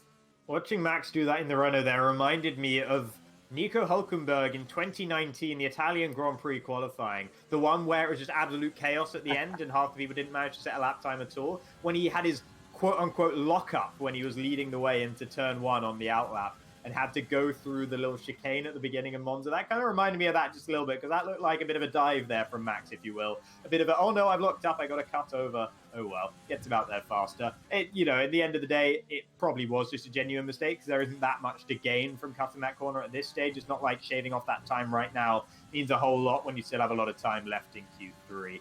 But yeah, Max now on the flying lap and keeping it nice and tidy through the opening sector. No invalidation through 4. No invalidation through 5 either. No problems thus far. Breaking a little bit early, perhaps, into turns 6 and 7 there. Maybe you can get away with going a little bit deeper on the brakes. A little bit of an adjustment there through 8, and then a corner cut through 9. And as a result, he will have invalidated this one. Omar B also invalidated in the Mercedes. That was the first 2 drivers out there on flying laps, and both of them failing to keep it between the white lines. Yeah, they can come into the pits now, so they will be able to do 3 sets of laps. They'll be able to do 2 more hot laps. Luppy, he's on his out lap. He's going to back off and leave a bit of a gap between himself and the Mercedes. Of course, he doesn't necessarily know that Omar B is about to head on into the pits. Yeah, everyone out there on track at the moment, except for Calcifer, staying in the pits right now, and I know Omar B is back into the pits as well. Max actually stayed out. He's going to go for another lap on that set of soft tires. I suppose you may as well at this stage. It doesn't matter really what you do to these soft tires. Here comes A2 UK into the penultimate corner, loopy number 1, as you would like to call it, and then into the final corner. Once again, leaving a bit of a margin on the left-hand side. A lot of the drivers worried about the grass immediately over the exit of the track on the left-hand side. As A2 UK with a 1:14.091. That's an okay lap time, but only just okay. And AJ proves that by going comfortably faster, a 1:13.619. Those two have tended to be very close together in qualifying, but AJ pulling 4/10 on his teammate there. Yeah, and this is kind of what we expected more of when we did our power rankings. AJ to be quicker than A2 UK. So far this season is proved to be the other way round. What can Luppy pull out? He's on his flying lap. We saw him do his out lap not that long ago. Dougie Falcons has put in a 13.4, which is a pretty good banker lap in Q3, and he's a provisional pole for now. What can Luppy do down the hill into turn 12? I mean, if Dougie wants to... Oh, what Luppy can do is he can invalidate on the exit of turn 12 there. So definitely being caught out by that one. Max did go around again and committed to that lap at 1:14.350, though. That's going to put him right towards the bottom of the top 10 come the end of this session, unless he's able to improve on it. Vallu out there and flying, but corner cutting, or rather invalidating on the exit of turn 4, their track extension for the Finnish driver. So he's going to have to slow down, go around again. In fact, he's still pushing. So I think he's just heading straight back into the pits. Calcifer is out there as well. 0 ERS mode is interesting. He's back up into 2 now. So he is pushing on this lap, the Estonian in the Williams. Yeah, and there's a very smart thing that you can do in qualifying, which is to use ERS mode 0 at least one point in the circuit. Because if you don't, and you try to use ERS mode 2 throughout the entire lap, coming out of the final corner, you will be out of ERS, and you really want your ERS deployment. So one of the best places to do it is right there. And you saw Calcifer drop down into mode 0. You can also do it into this chicane, but I think Calcifer saved enough ERS now. All right, yeah, absolutely. Makes a lot of sense. You can only deploy so much energy. You can't deploy 100% of your battery power over the course of one lap. So you can see that little green bar on the HUD down there showing how much Calcifer has left to deploy for the remainder of this lap. Bit of a lock-up there into turn 12, using all the track, but not any more than all the track, so managing not to invalidate through there. Turn 13 looked pretty neat and tidy, maybe a little bit slow on the throttle on the exit, but that's nitpicking at its finest. Through the final corner there, all very tight to the apex and across the line, it's a 1:13.546. Not able to go faster than Dougie Falcons, and neither Calcifer's lap time nor Dougie Falcons' lap time are going to be challenging where we'd expect to see Vallu ending up if he's able to get a clean lap through on this set of soft tires. He's backed out of this lap, so he should be heading back into the pits after invalidating his first attempt. Yep. Not using any ERS. Vallu will be coming into the pits. He'll have one chance, and that's where things become difficult. When you don't have that banker, you start to lose a bit of confidence, and you start to think, okay, maybe I shouldn't give it absolute everything. Maybe I should be that little bit careful through a turn of 4. Omar B's found that out the hard way. He's invalidated again. And once that happens 2 times in a row, that lack of confidence just starts to grow. So 5 minutes remaining in Q3 now. We're getting towards crunch time here. It's crunch time for Luppy as well, who once again is out there just chugging around on the same set of tires as we saw him doing on those mediums in Q2. Out there on a set of softs here in Q3. It matters less because it doesn't matter how worn these tires are, apart from for the pace of this lap that he's on right now. The Dutchman, is he going to pull into the pits?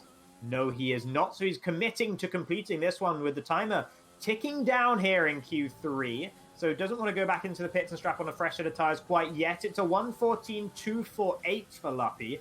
And to be honest, I'm not sure he'll have been glad to have committed to completing that lap, because that moves him ahead of Max, and Max alone right now in terms of those who have actually set a lap time thus far. Vallu, Elon, Omar B, all yet to set a lap time here, as Maverick is up there in 4th as well. So not quite as high as we'd expect him to be given his Q1 show.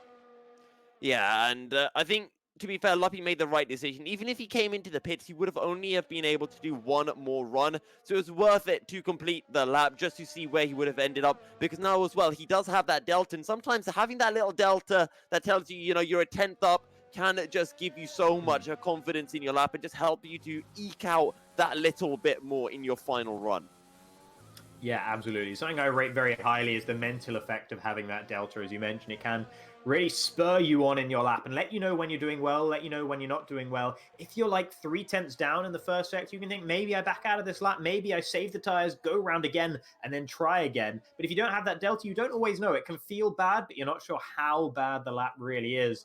until you get that delta. So now we're seeing A2 UK being the first one out there on an outlap for the final outlap of this session, you'd have to imagine, for the British driver in the Alfa Romeo, probably on his final fresh set of soft tyres here for the ending of this Q3 stage, as the grid will finally find itself properly sorted out. Yeah. A2 UK will be the first driver to start a lap, and then it will be Omar B who has invalidated all of his laps up until this point. Vallu has one shot. Remember, it was a similar situation. I think it was for Vexit back in China in his qualifying lap. He was still able to string things together and set a very good lap time that saw him start on the front row of the grid. And we know Vallu is equally as fast as Vexit, if not a little bit quicker. So let's see what he can pull out. Yeah, I would venture to say is a little bit quicker is probably fair for Vallu. I think he has been the fastest driver we have seen in the league thus far. But he's not necessarily the fastest on every occasion. Fourth in Azerbaijan. Of course, that rain was very much a bit of a dice roll for a lot of the drivers, so it was still a decent result for Vallu in the end. But didn't manage a win there, and we'll see whether he's able to make it 3 wins on the bounce here today. But first things first, he's got to try and get pole position here in qualifying. A2 UK is going to be the first to have that final stab at getting a decent slot on the grid. He's got a bit of traffic up ahead in the form of Max in that Renault. So he's going to have to be careful with Max if he does catch up to him over the course of this lap, which he just might do, depends on how steadily Max takes his outlap. But Sector 1 looked pretty okay there from A2 UK. Yeah, now let's see how much confidence he has into 4. A lot, but he runs wide. He somehow saves the lap. And he's just going to put it straight into ERS mode 0, save some fuel, and he'll have enough time to get back around and start one more lap. And that's one of the benefits of making sure that you start your hot lap with about 2 minutes left on the clock. Yeah, absolutely. That decision has worked out very, very well for A2 UK right now. Of course, he won't have been happy to invalidate, or not even invalidate, but just to lose it entirely through turn 4. But, you know, the fact that he made that decision has now been thoroughly validated in and of itself. So that's nice, at least, for him. He'll be glad that he gave himself that margin. Here is Omar B, the reserve driver in his debut race in Premier X, at least, having raced already once in Division 1. Showed decent pace thus far this qualifying, expecting him to be around 5th or 6th on the grid, all things remaining equal from what we've seen thus far. This will be one of the final attempts. Will it be maybe have one more go after this one as well, depending on how much these tyres have been heated up through the course of this lap. A little bit of a moment on the exit of 13, but nothing too major. Across the line we will come for the Mercedes driver, and it's into the first position with a 1:13.379. Only about a 10th faster than Dougie Falcons, though, so I'd expect to see other drivers taking that away. None more so than Vallu here, who has managed to keep it clean through turn 4 this time around. But I tell you what, Vallu wasn't purple in Sector 1. He's slower than Omar B so far. And Vallu, for the first time, might not be on the front row of the grid. Still got time in Sector 2 and 3 to pull the lap back together as the timer ticks down to 0 in the session. This is it for Vallu, 51.9 at the end of Sector 2. We'll see whether Vallu can nail it through the final sector here.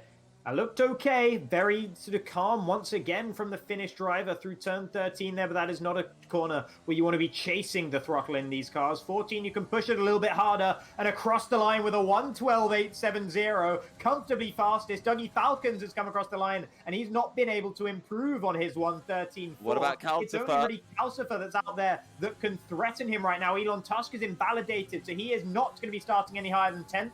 The decision to get through into Q3 on that set of soft tyres has not paid off for Elon Tusk. Here we go then for Calcifer through the penultimate corner, taking it closer to the white line than what we saw from Vallu, and maybe running a bit wider on the exit as well. Tight to the inside of turn 14, using more of the curb on the exit. Across the line he will go, and it's a 13 flat. A 1:13.081, but it's not enough to dethrone Vallu. It's enough to gather a slot on the front row right now. It's only AJ left to respond. I think he improved by 1 position up to 4th, unless I'm very much mistaken. Yes, he did. So good showing there from the Alfa Romeo driver. He'll be very, very happy with that. But it is Vallu once again who takes pole. Yeah, and Vallu putting in that 12.8. Finally, I get one prediction right tonight, Jacob. There was 1 minute 12.84 of pole. A good lap from Vallu. And as we expected, Calsfer right up there as well. Omar B putting in a good lap of a 13.3, but you know, it's Vallu Calsfer, and then it is a bit of a drop down to this, well, a four-way battle. Omar B, AJ, Dougie Falcons, Luppy, Maverick, and A2 UK, all separated by just a few tenths of a second. Yeah, very, very fine margins there indeed. And I think Maverick in particular will be pretty disappointed with the way that's gone. I think he went faster than that in Q1, unless I'm very, very much mistaken. I thought he had a 13.4 in Q1 with Vallu on a 13 flat. Yep. Yeah, not managing to beat your Q1 time in Q3 in a Q1 session that didn't mean anything as well. Maverick will be kicking himself for that one because he could be starting a fair few positions higher up the grid order, maybe even in the likes of third, challenging Dougie Falcons. Nevertheless, he is in the top 10 and he still has the fundamental pace around here, so he should be able to make his way up through the order, but overtaking is not always the easiest here at the Hungary ring. No, it is not easy at all, and strategy comes into play, and for those guys starting outside the top 10, they will struggle to climb up the order, but I think Elon Tusk, again, he's starting on those soft tires. He's going to be a sitting duck and wait for about lap 4, lap 5, because that's when those soft tires will really die, and if there is a safety car on the opening couple of laps, Elon Tusk is going to have a very, very difficult decision to make. Yeah, for sure. I mean, if it falls at the right time, it's going to be excellent. If it falls too early or a lap too late, it is a disaster for him. So, you know, there's a very small window around sort of lap 4 where you really want it to come out if you're him. And, you know, will it, won't it? We don't know, but it's unlikely because usually that's not the usual sort of time you expect to see a safety car. You either see it in the really opening lap or two, or you see it a fair few laps in once everyone's a bit maybe losing their endurance a little bit, starting to make some more mistakes, get a little bit sloppy, and maybe battling for positions a bit more frenetically as well. Because in general, in F1 2020, a lot of the drivers will just try and stick in a DRS train for the opening stint of a race, because it can be critical with your tire wear there, and then start to battle once we actually get into the second stint. So we'll see whether that's going to be the case or not. Looks like Vallu's actually lagging a little bit there from the start of the formation lap. So I hope everything's okay for the AlphaTauri driver. Yeah, and regarding strategies, the hards can do almost 30 laps. So if that safety car comes out from after, let's say, lap 5 to about lap 12, that's pretty good for the soft tire runners because, I mean, it'll bring them back into contention anyway. And a safety car after about lap 15, you can put on a set of medium tires that will take you to the end of the race. That's what happened in Division 1, safety car on lap 15. So if you started on the mediums and you chuck on your set of hards at about lap 12, the safety car comes out a few laps later, you can consider putting the mediums on to go to the end. Yeah. I'm just trying to work out here what all of the drivers starting outside of the top 10 are going to be starting on in terms of their tire choices. I'd expect to see it being mediums for all of them, but I'm wondering if we can maybe get it up there on the graphics on the left-hand side, or maybe not, but either way, we will see. I think Bug, Simmons, and Cheggy Bread, and I doubt Kenners and FXR Man, Iceman at the very back will have gone a different way.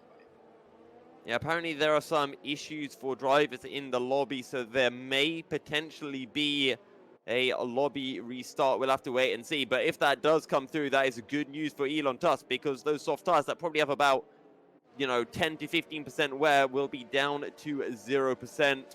And we'll just wait to see. Vallu's left the session. And we'll see if anyone else is having troubles with connection and sticking in the lobby. And we'll just wait to see if Sam Lipper will give the call to drop a restart. Yeah, we'll have to wait and see. The pole sitter not being there, he's rejoined the session. We'll have to go as if this is the real thing here with the lights coming on at the Hungary ring. And, well, I think that tells us it's probably not going to be the real thing, because Vallu absolutely rockets off the line, well ahead of everyone else with the lights going out. So I think the Finnish driver maybe making a bit of a point there, but it's going to be 3 wide behind him into turn 1 here, with Calcifer on the inside, Dougie Falcons in the middle, and AJ hung out to dry on the exit there, but does hold on to the car nicely and holds on to P4 for now as well. It's his teammate close behind. A2 UK has had a good start, challenging Luppy for 6th position and looking to try and take it away. And in fact, he should be able to do so through turn 4. No, actually, he's going to be behind into turn 4, and with the outside line as well, very hard. So he's just going to stick down in 6th for now. Omar B over his rear wing as well, with Max down in 8th. Remember, Omar B had that 5th place grid penalty at the start of the race. He had a little think about the inside of A2 UK down into turn 6 and 7, but he has to slot in behind for now. There's a yellow flag, and that's Elon Tusk, who started on the soft tyres, dropping well down the order. Himself and Kenners in P15 and 16. Don't forget FXR man, Mr. Iceman, who had to start at the back of the grid following his qualifying ban. Yeah, I don't know what happened to Kenners to lose that much time. I saw Elon Tusk, he lost it through the chicane there, 6 and 7. One of the hardest places to hold on to the car at times. If you get too greedy on the throttle, you really can lose it very easily. I think that's probably what we saw from Elon Tusk. Not sure if he got a tap from the rear as well or not. Vallu currently leading the way by 1.5 seconds after his lights went out at a different time to everyone else. So I don't really know whether we're going to be continuing with that or not, or whether Vallu is going to be facing a reprimand or some sort of penalty for that. You know, in the interest of fairness, what he should do is just sort of let Calcifer catch right up to him, but maintain the lead. I think that would probably be the best solution right now. But nevertheless, it's 1.6 seconds between Vallu and Calcifer. And then Dougie Falcons in 3rd, AJ 4th, Lucky 5th, A2 UK 6th, Omar B 7th, Max 8th, Simons 9th. He's had a good start, and Maverick has not had a good start, down to 10th. Yeah, Maverick dropping down the order. Long race to go, 35 laps. We're only on a lap or 2. Calcifer 1.9 seconds behind Vallu after Vallu was able to, well, effectively jump the start relative to everyone else. And hopefully for Vallu, he's been able to regain control of the car. But at the moment, Calcifer's closing in by pretty much a 10th a corner. Yeah, Vallu is definitely in control of that car for sure. I don't think there's any AI that would be going that fast right now out there, because he's still gapping Calcifer just a little bit, maintaining that gap out at the very front. And it's beginning to form between AJ and Dougie Falcons as well. Dougie's actually falling a fair way away from Calcifer. The car's not able to follow quite as closely as they would like, perhaps. We are seeing Omar B putting A2 UK under a fair amount of pressure here, with everyone in everyone else's slipstream and with no DRS available just yet. I don't think we're going to see too many overtaking opportunities in the opening stages of this race. Yeah, you need to wait for DRS to be enabled. And again, if anyone's in a DRS train, it just becomes very, very hard to find a way through.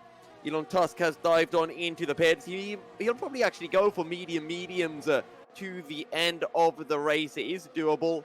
Or alternatively, he might chuck on a set of hard, see how far he can go. First time penalty coming in for Cheggy Bread. Yeah, I think I just saw A2 UK kicking up some dirt on the exit of turn 5. So he's struggling with that car at the moment. He's not putting it in all the right parts of the track. And he's got a bit of a train behind him forming in the form of Omar B and Max. Luppy himself has fallen out of DRS range of AJ. And A2 is threatening to do the exact same to Luppy up ahead as well. So A2 doesn't seem to have the pace of his teammate here. He didn't have it quite in qualifying. It doesn't seem to quite have it in the race either, and may well find himself under pressure from Omar B unless he can stay within DRS range of Luppy, which he's doing right now, but it's critical that he stays in that window. Yeah, and A2 UK within a second of Luppy. AJ just fell to over a second behind Dougie Falcons, and Omar B getting closer to A2. He'll have a little think around the outside, but he's not going to be able to pull that one off this early in the race. Yeah, and A2 still within DRS range at the moment, but he's under a lot of pressure, and a lovely move up the inside of turn 2 there. Really well judged from Omar B, who gets past with not much difficulty in the end there. Didn't even really need any of the advantage of DRS. And as a result, A2 UK falling down into 7th. The race not going his way thus far. Marinkello has retired on the exit of turn 1. Looks like he's just collided with the wall. If you light up the rear tyres, that is where you would end up in the wall there. The car is not moving, and the Haas is out of this race, so the Italian will not be scoring any points here today. No, he will not out of this race and will finish in P16 unless Elon Tusk can't find a way through as we get our second time penalty of the race. And that is AJ in P4. He's now 1.7 seconds behind Dougie. And Luppy and Omar B are both within a second of him. And will be looking to find a way past potentially on this next lap. AJ evidently pushing hard enough to pick up that 3-second time penalty, but not pushing hard enough to stay with Calcifer and Dougie Falcons, who themselves can't really eat into that gap to Vallu up ahead. But of course, slightly artificial gap given the difference in starting. But right now we see Maverick trying to make amends for a poor opening lap of the race as he makes his way past Simons into turn 1. No problem there. Didn't really have to do any battling at all. as the Ferrari driver could not fight back in the braking zone. So Maverick up into 9th. Yeah, Maverick up into P9. Simons now will be coming under pressure from Racebug and Cheggy Bread. And we were talking earlier on about how good Cheggy Bread has been in the championship, currently sitting 8th and has been consistent. And we can see Calcifer and Dougie, Sector 1 and Sector 2. Dougie, that little bit slower. Now Calcifer over a second ahead. Yeah, you can see the Delta, the live Delta, as they are going around this circuit right now. And we'll see exactly what that's going to be at the end of Sector 2 as well. Calcifer definitely getting the better of Dougie on this one. I'm not sure about it claiming that Dougie's up 1 second there in Sector 2. So there may be some errors with that one there. But nevertheless, you can see the absolute lap times right now. In the sort of low 118s, the drivers for the time being.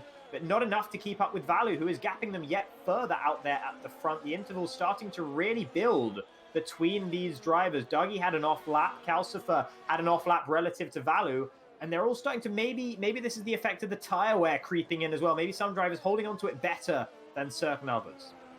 To be honest, I don't really think we're going to be seeing too much tire wear on the mediums until about lap 12 at the very latest, which is almost when you want to be pitting on over to the hard tires. So I think the mediums will be fine for now, and I think Dougie may be just struggling to keep up with Calcifer. Maybe Calcifer's been burning a bit of ERS just to push out that 1 second zone. It was a very slow middle sector from Dougie last time round, so potentially a bit of a mistake from the Ferrari driver as A2UK takes a time penalty. Indeed, yeah, both Alfa Romeos then on a time penalty at this stage. You know who's doing a good job is Max up there in 8th position. Comfortably in 8th right now, doesn't have Maverick all over the back of him. He himself is all over the back of A2 UK. The Renault driver really putting on a good show here. He was in Division 1 in the first season of FXR, got promoted after finishing 3rd in that championship, and he's looked pretty good. He's not looked out of place, certainly, here in Premier X. So you can see Luppy and Oma B, the comparison between those two of the lap they're currently on. So you can see that they are comfortably slower. Vallu's last lap, I think, was a 1:17.9 or thereabouts. These guys are in the high 1:18s right now. Luppy going a little bit faster than Oma, although not for long, as Oma is going to be making the move up the inside. And there we go from the Mercedes driver, getting the move done on the racing point. The Dutchman falling down into 6th, and Oma is on a move. He took A2 UK a couple of laps ago. Now he's taken Luppy as well. Yeah, and we expected Oma B to be higher up the order. Remember, he was only that far down because of that 5th-place grid penalty that he had to start with. Otherwise, I think he had qualified in P5, which is where he now is. So let's see if he can close into a second of AJ. And right as I say that, he gets to within a second of the Alfa Romeo. And now it's just a case of getting his head down and finding a way past. Yeah, the progress looks inevitable right now for Oma. We'll see whether that second gap will truly be breached between himself and AJ. And right now, just closing in, getting closer and closer, 0.9 between them. It's teetering right on the edge right now. It's absolutely tantalizing for the reserve driver standing in the Mercedes, but it looks like he's been able to get the job done here unless he messes up in the final parts of this lap. Getting into DRS range, he's not going to be able to make the move on this lap, you wouldn't think, but maybe next time around, he might be able to get right up there on the gearbox of AJ in that Alfa Romeo and think about making the move. AJ, of course, with that 3-second time penalty in the pocket as well. But Oma isn't worried about that right now. He needs to get past AJ so that he can look to even start to challenge Dougie Falcons and Calcifer up ahead. Yeah, some very quick laps coming through from Oma B in the lower 18s. And he is well and truly within striking distance of AJ. Next time round, down into turn 1 is probably when Oma B will look to make a move. Yeah, see what their Sector 1 times look like around here. You can see Oma B comfortably faster than AJ last time around. 0.8 of a second between them. He was faster on the previous lap. I'm not sure that these live timings on the bottom there are actually correct right now, as it looks to me like Oma is definitely keeping up to AJ at the moment. I think it's the wrong way around. It says plus 0.2. It actually means Oma B is 0.2 quicker and 0.4 quicker in the second sector. He's been 0.8 quicker over the lap, and you'll be able to see when it switches over to the actual times that they've done in Sector 1, 2, and 3 that the deltas do match, even if the wrong way around. And there you go, 0.2 slower from Oma B in Sector 2 and 0.3 quicker in Sector 1. Yeah, no, so you are completely right about that one. So a little bit of teething errors with some of the graphics, but I hope you're appreciating what we're doing here. These graphics bring them through. I love to see them. You can see once again Omar B fastest last time around and fastest on track as he's going to be able to make the move on AJ into turn 1 here. Diving it up the inside, AJ going for the switchback on the exit, but I don't think he'll have the traction. Where are they? Here they come. The Mercedes is ahead, and Omar B continues his unstoppable march up the order right now. Up into 4th he goes. Is Dougie Falcons next on the menu? Yeah, and Omar B absolutely flying. He's 3.3 seconds behind Dougie, but considering the amount of pace that Omar B was showing and how quickly he closed up to AJ, I think he might be able to slowly reel in the Ferrari driver. It won't be quick, but come the end of the race, he will be within striking distance for that podium. The top 4, no time penalties, and if Omar B can keep it clean, he might find himself jumping up ahead from time penalties at the end of the race. Meanwhile, out at the very front, Vallu comfortably building that lead still to Calcifer, who cannot live with the pace of the Finnish driver. And this is not necessarily something we've seen from Vallu thus far this season, is really dropping the hammer this early. Of course, he had the benefit of that 1.5 second advantage after basically full starting compared to everyone else. But to be fair, that wasn't his fault. The lights went out when they went out for him. I would have liked to have seen him letting the others catch up, but nevertheless, I think he would have had the pace to drive away from them anyway here, as you can see by the fact that he's 3.3 seconds ahead right now. And I think we can, if we're inversing the graphics there, we can see that, yeah, that's Calcifer going faster than Dougie at the moment, but Dougie is staying roughly within touch with the Estonian driver.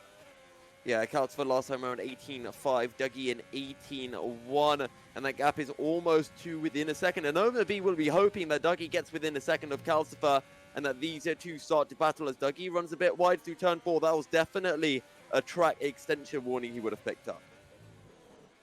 Yeah, for sure. Obviously, hasn't managed to pick up 3 of those thus far this race. He's still away from the margin on the penalties, which is nice at least for him.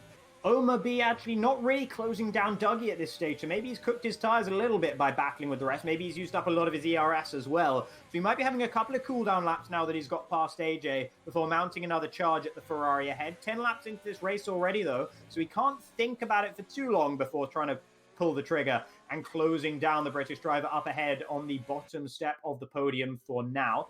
But we will see whether he's able to close it down or not. Dougie still not losing any extra time to Calcifer, but both of them are losing time at a pretty solid rate to Vallu out front.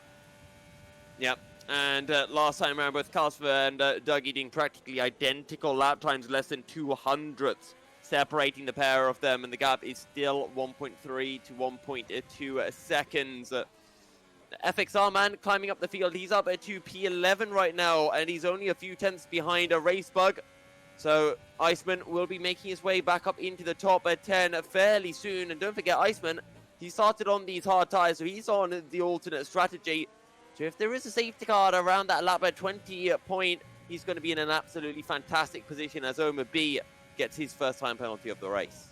As does Maverick, making it 5 cars in a row there from 4th to 8th, who have all a 3-second time penalty to their names. They're trying to keep it fair in the battle between those drivers. Omar is getting ever so slightly closer to Dougie at the moment. It's down to 3 seconds flat, just dipped into 2.9 there for a second. But of course, that's taking its toll on Omar in the fact that he's having to push so hard that he is picking up that time penalty there. So Omar maybe needs to just reel it in a little bit there. A race bug ran wide through turn 12 pretty comfortably. FXR man, Iceman, of course, the FXR Premier X Season 1 champion, also running wide through turn 12, all over the rear end of the Portuguese driver up ahead, and Racebug surely won't have much of a defense to the hard tire shod Haas coming up fast behind. Yeah, let's see then on to the start-finish straight as they start lap at 12 of 35. FXR man's got the DRS, and he'll just sweep to the inside and sweep past Racebug and up into P10. Yeah, nice move there from the Haas driver. Ran a little bit wide on the exit of turn 1 there, but not so much that it compromised him, and comfortably up into 10th. Can look to start closing down Max up ahead, who after sticking with A2 for the first portion of the race, fell behind, got picked off by Maverick, and now he's falling behind Maverick as well. So Max losing a little bit of pace at this stage relative to the rest of the race, but still in a decent point scoring position for now. And you can see on the last lap, Luppy going 4 tenths quicker than AJ, really starting to reel him in. There's a yellow flag in Sector 1. That's for Cheggy Bread. I think he must have had a spin on exit, just trying to get the power down. One of the 3 drivers at the moment on circuit who is on those hard tires. Now, in this battle for P5, AJ is just outside of that 1 second zone from Omar. So Luppy will have DRS and AJ won't have too much to defend with from the Racing Point drive. Yeah, we'll see what their respective lap times are going to be across the line here. AJ, without that DRS, as you mentioned, I think he's been having a poor lap as much as Luppy's been having a good one. They're much closer in terms of lap times that time around, and Luppy doesn't seem to have a huge amount of pace over AJ right now. Not able to make the move into turn 1, even with the advantage of the DRS on that long pit straight. So I think it was more like AJ made a mistake on the lap before, rather than Luppy really sort of getting a lot of pace over and above the Alfa Romeo. However, if AJ can't break back into DRS range of Omar up ahead, then he might well be in trouble next time around from the Dutchman behind. I don't think it was necessarily a bad lap from AJ because he's still, you know, a second behind Omar, which is what you'd expect. And Omar has actually been closing in onto Dougie. So I think it's more of a case of the fact that Luppy's now in the dirty air of AJ. He just can't really close in by that much, and he's just got to sit behind and wait for the right opportunity to strike. You can see on his steering wheel that ERS bar is a little bit low, so maybe Luppy just needs to stick within a second, get his ERS to up about 50% before striking. He could even look for the undercut. Lap 13 is a point where we can start to see pits for the hard tires, and it might actually be a really good call for Luppy to pit this time around. Does he? No, he doesn't. He'll stay out for at least one more lap.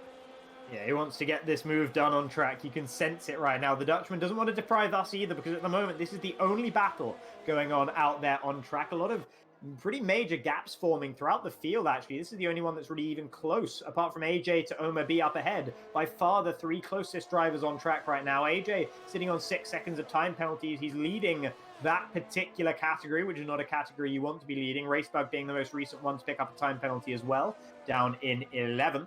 He's already fallen well behind FXR Man, who only passed him a couple of laps ago. Yeah, and FXR Man now 2.5 seconds behind Max. I wonder if you could see the lap time delta between those two, because I think it was over 4 seconds not too long ago. So FXR Man, Mr. Iceman really closing in on that P9 spot, and with P9 will be that P8, and then this whole group that leads up to P5.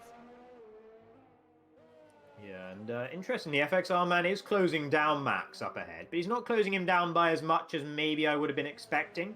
Over the last 3 laps, it's been about a second, so it's steady progress for the Macedonian right now, but he's definitely looking at a decent result come the end of this race, because of course, starting on the hard tires, that will pay off in the final stint of the race when he gets to go onto those mediums, when everyone else will be on the white-walled hard tires. But right now, they seem to be suiting him well enough. AJ, Luppy, both into the pits. It's bad news for Luppy. If he wanted to pit on a different lap to AJ, he almost certainly would have done.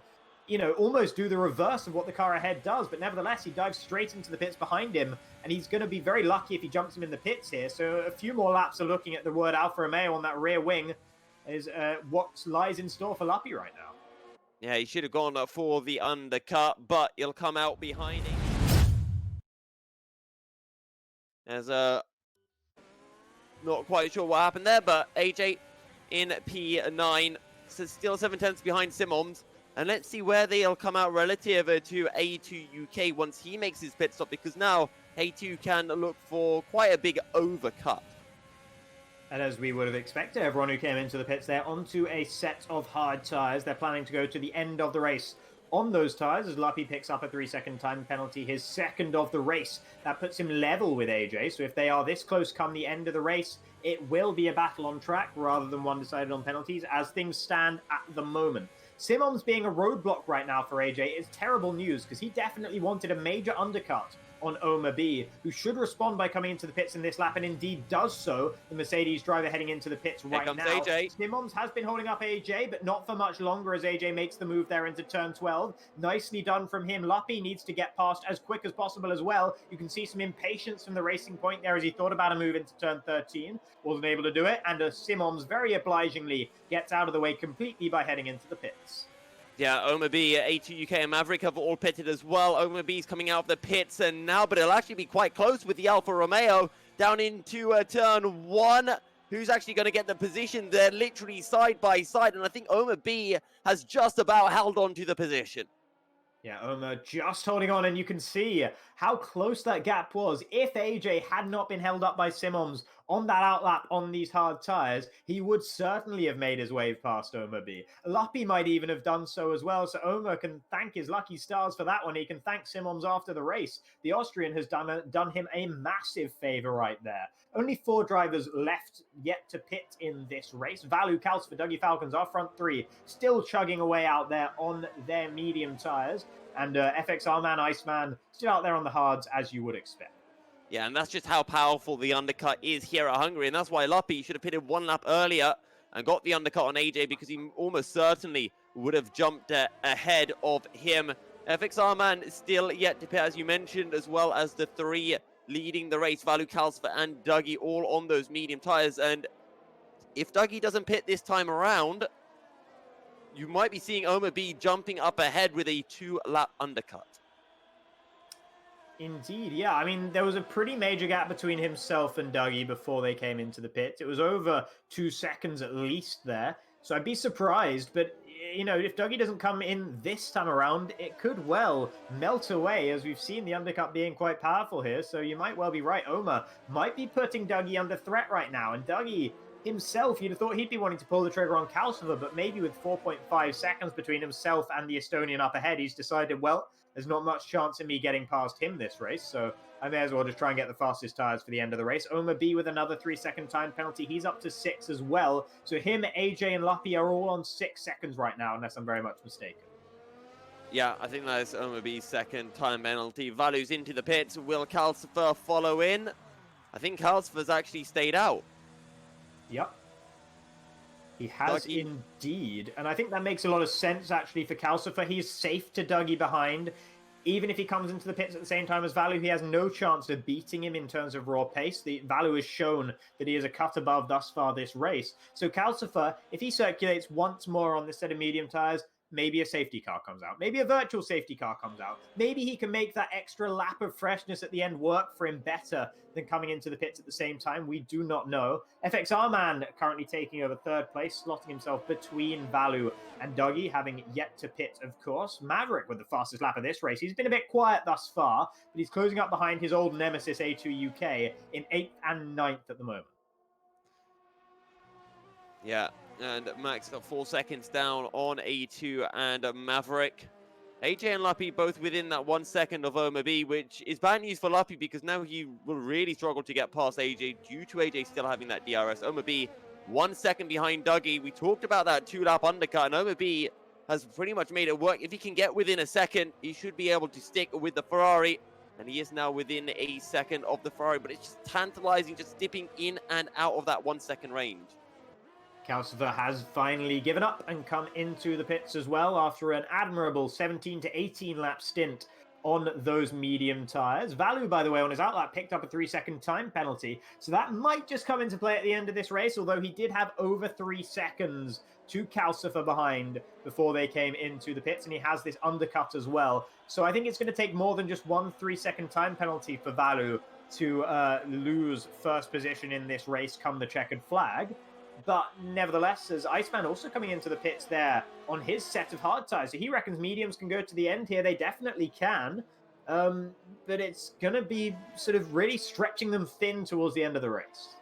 I mean, we've already seen Calcifer just do 18 laps on the medium, so, I mean, you're talking about 17 laps on the medium, so I think Iceman should be more than fine, and maybe he's going to stretch them 1 lap more than he would have wanted to, but he's out behind Max. He should be able to get past him fairly early on, and with the possibility of a late safety car, I think that's probably the right lap to pit for Iceman.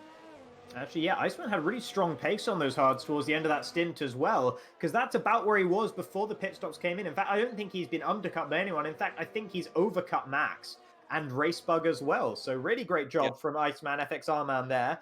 And with these medium tires to the end of the race, for the next few laps at least, he should be the fastest car out there, as long as he doesn't get stuck pent up behind Max. So it's going to be looking good for Iceman to score some really solid points, as he's been doing week in, week out this season.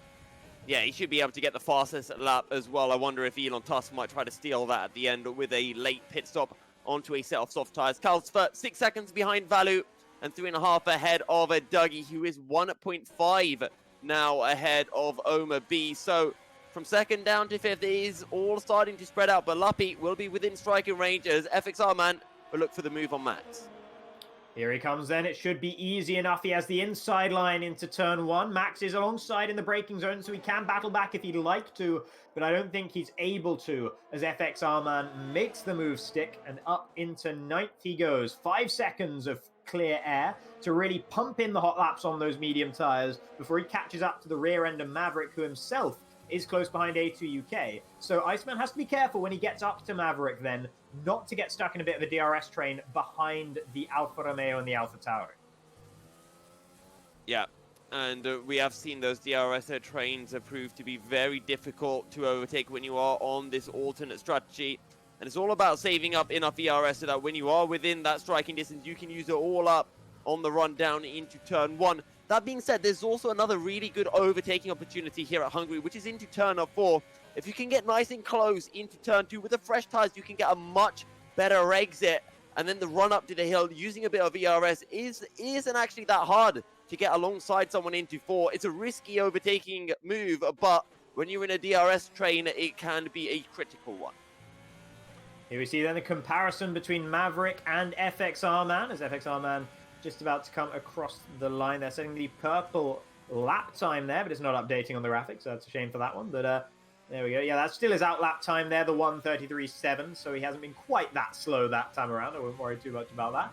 But yeah, 4.3 seconds. He was 0.7 of a second or thereabouts faster than Maverick last time around. And at the very front of the order as well, Vallu still building that gap to Calcifer. 5.7 seconds now. He's almost got 6 seconds in the bag, in which case that 3-second time penalty really isn't going to matter at all, because he can get another one almost and still remain ahead of the Estonian in this race. Yellow's in Sector 2. I think that's Elon Tusk has had another incident. Yeah, Elon Tusk is on the verge of being lapped. I think it will happen if it hasn't already. Yeah, he has been lapped, pardon me. Simmons is the next car to be lapped, but he's pretty much half a lap ahead of Vallu right now.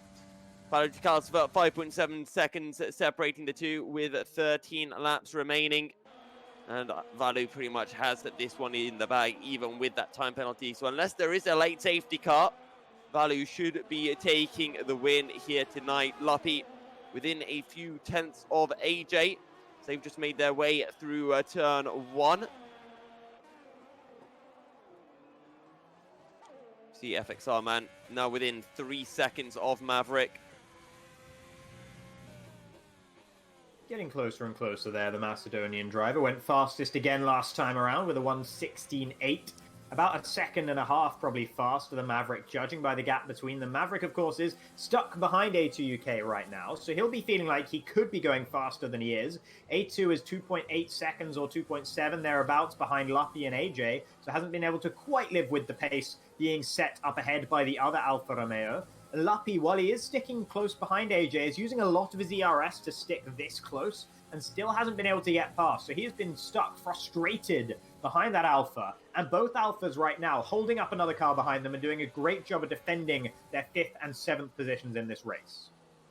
Yeah, the Alfa Romeos are doing a fantastic job indeed. Remember, they're down in 6th place in the championship, and as things stand, they should jump ahead of both Haas and McLaren. Won't be able to jump ahead of Williams there in P2 and P11. And Luppy, I think this might be the chance for him. He's got no ERS and he just can't quite close enough.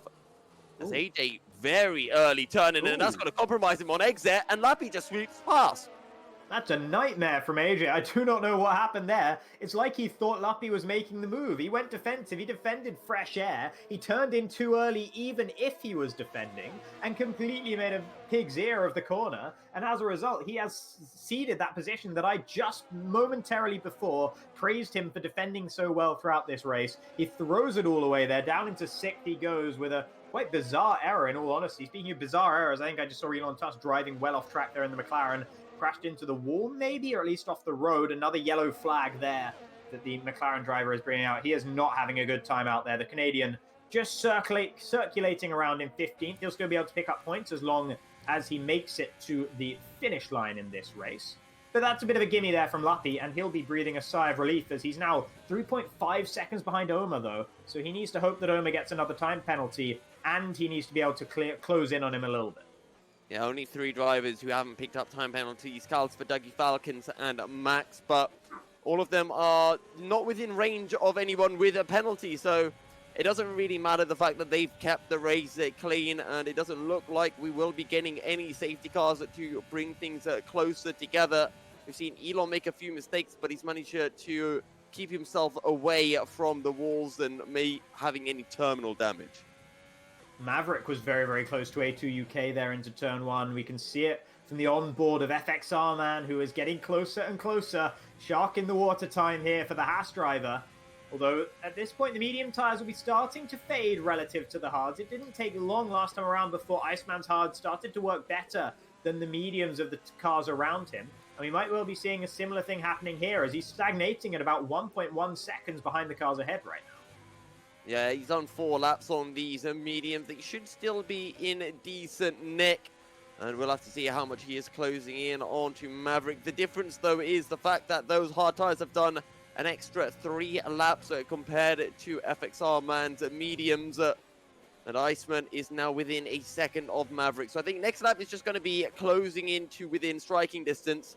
And then on a lap at 26, he can then go for the move down into turn 1 or 2. Yeah, he's within a second right now, and I think he's going to get DRS here on the main straight, which is pretty critical in helping him in his cause to try and get up to the back of Maverick. Meanwhile, Maverick's very, very close behind A2 UK, thinking about a move, forces A2 to go defensive, but A2 does so, holds on to the position, does a better job of defending than his teammate was able to do a couple of laps ago. Elon's retired from the race. He's just gone into the pits and thrown in the towel, so he will not be redeeming his free 15th place points for this one, the Canadian driver. Frustration getting the better of him in the end, you'd have to imagine, or maybe some hardware issues, but nevertheless, Elon Tusk will DNF from this one and score 0 points. Yeah, and that is a shame for Elon Tusk, but oh, look at Iceman's rear getting all squirrely on the exit of a turn 5. He is pushing for sure, and this 3-way battle now for P7 will be coming to its climax in a few moments' time. Yeah, and further up as well, Luppy has got closer, significantly closer to Omaby in the last couple of laps. He's gained about 0.7 of a second over the Mercedes in those 2 laps. So if Oma does end up with more time penalties at the end of this race than Luppy should stand to gain another position. Oma and Luppy also having good pace relative to Dougie Falcons right now. Dougie not on the level of Kalsfer and Vallu in this race, but Oma and Luppy really almost on that level that Dougie Falcons is putting out there in the Ferrari. But right now, let's see if Maverick can have another go at A2 UK. He's getting closer into turn 1, but he's not close enough. And as every lap that he can't have a look at A2 UK, it's unlikely that Iceman behind will be able to have a look at Maverick either. He needs something to happen between these two. He needs the fireworks between them that so often happens. He needs those to reignite here at the Hungary. Yeah, and he needs to save up some ERS now that he is within 1 second of the Alfa Romeo and the Alfa Tauri. And then just use it all on one straight where Maverick might not be expecting Iceman to look for a move. Because once you do, just unload that entire battery pack, you can gain so much time. And once he's past Maverick, getting past A2 UK will be easy work. And Iceman, he's getting very close. And I think Iceman might actually be planning at some point to have a look down into turn 12. So out of 11, he wants to be right on the back of Maverick, come down the hill, and then just show his nose into this corner right here. And maybe next time round, he'll look for the move.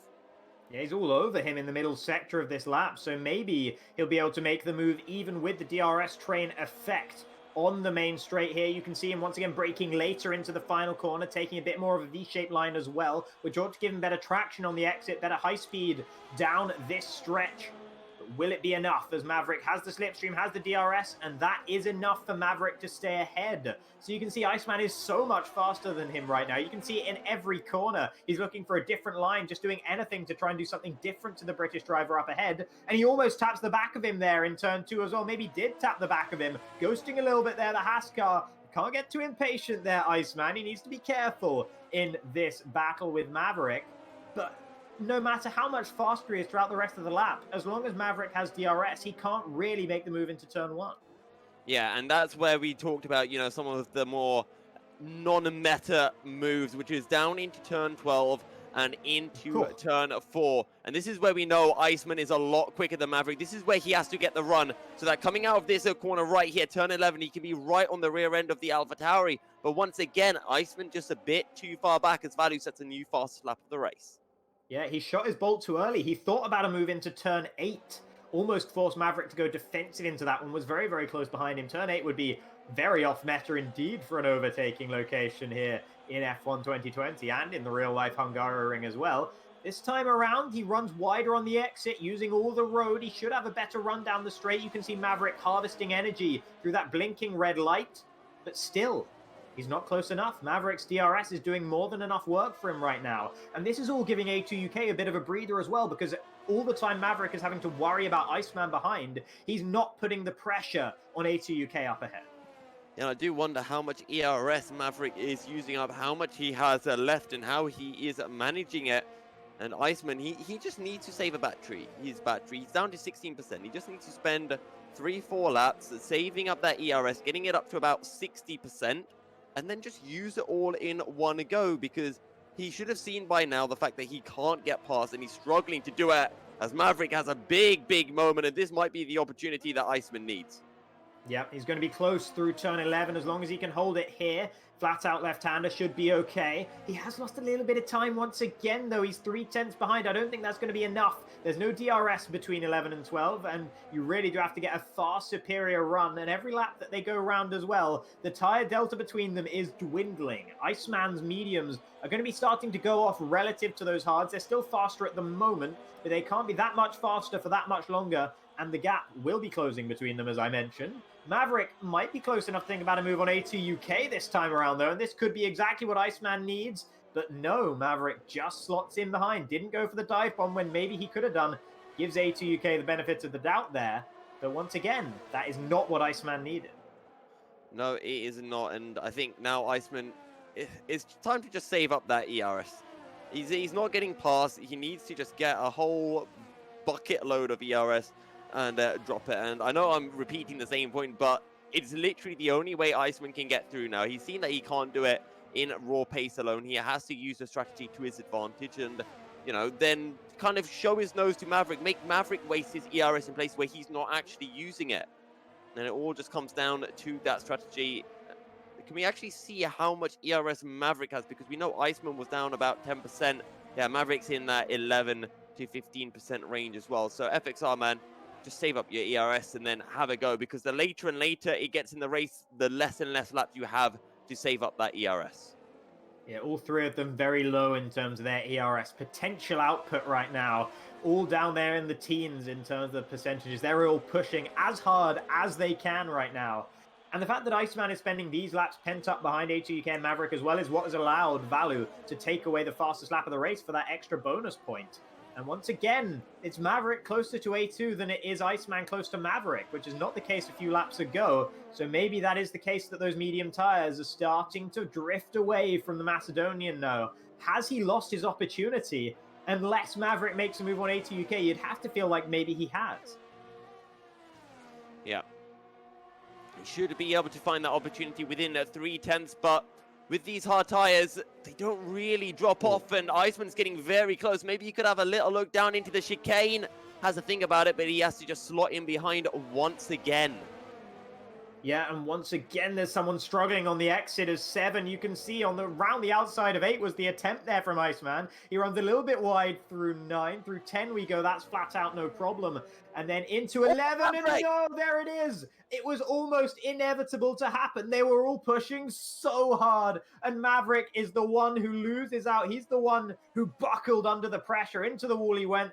0% of that front wing remaining on that car, and in fact, Max picks up a second front wing for himself back there in the Renault. Maverick's going to have to head back into the pits with only a few laps left to go. It's a disaster for him, and that's all a result of the unbelievable levels of pressure that the Macedonian Iceman was able to put on him there. Very good driving from Iceman in the end to force the mistake from Maverick. Yeah, just kept on pushing, didn't give Maverick a chance to breathe, and in the end, Maverick just makes that mistake through turn 11. Tried to just carry a bit too much speed in that back end on those worn hard tires that just could not hold up. He picks up a 3-second time penalty.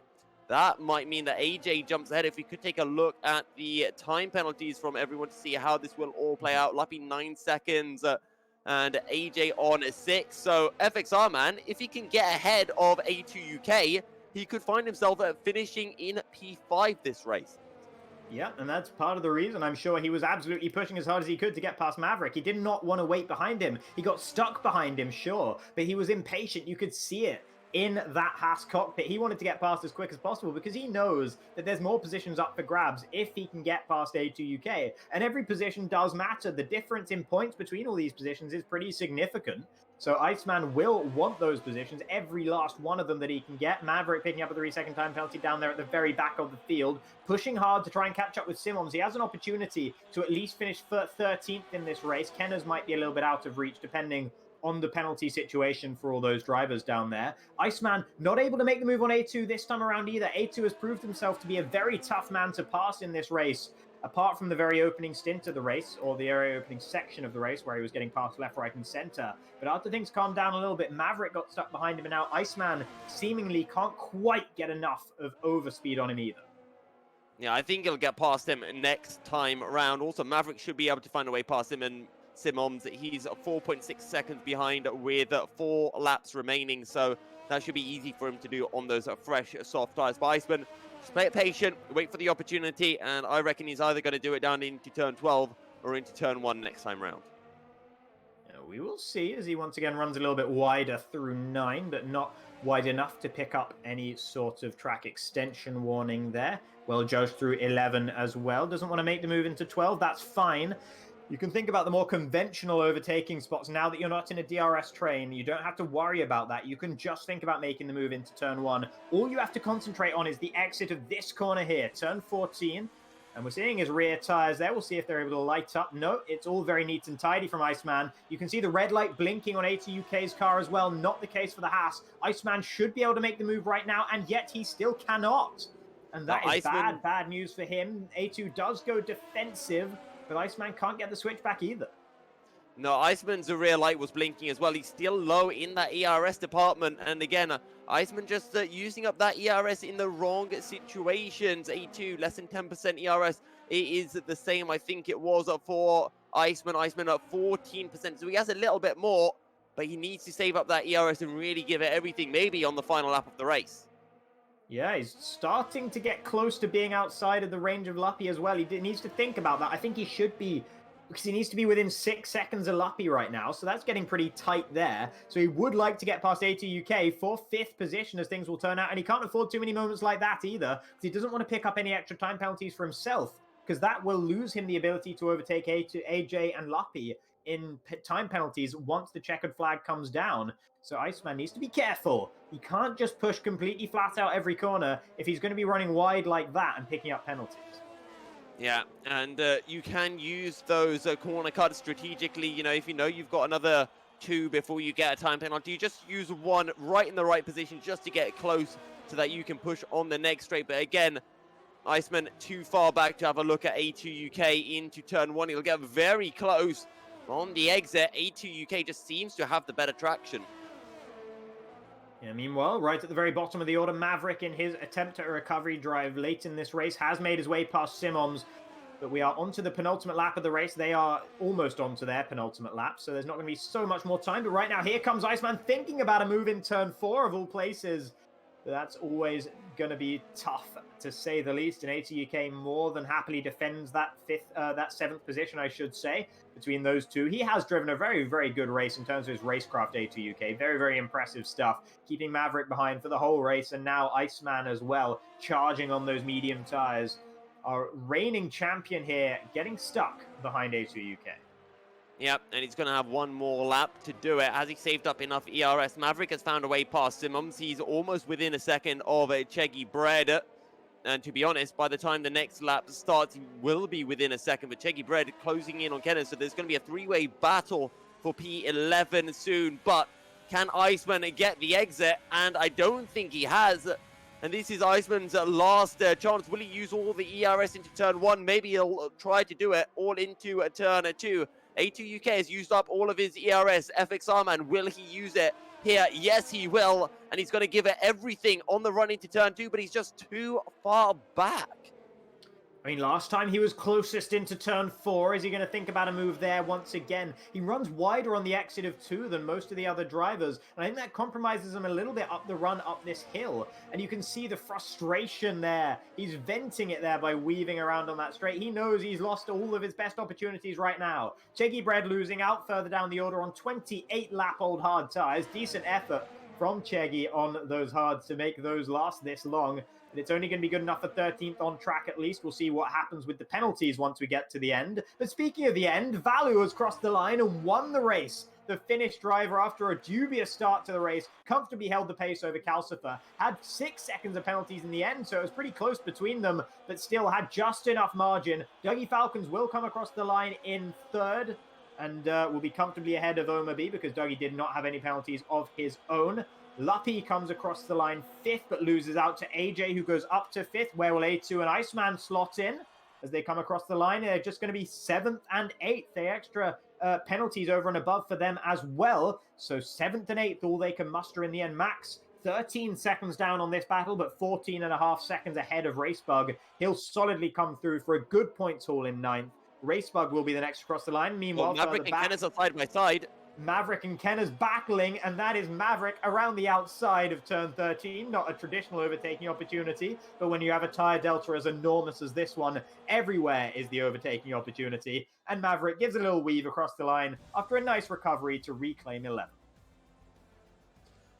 Yeah, Maverick, so unfortunate. 3 laps from the end, or, well, I think it was actually 5, 6 laps from the end, having lost the back end. FXR Man Driver of the Day having started from the back of the grid. But, ladies and gents, you can let us know. There should be a straw poll coming out in the chat some point soon. Let us know who is your driver of the day and drop a cheeky old vote for them.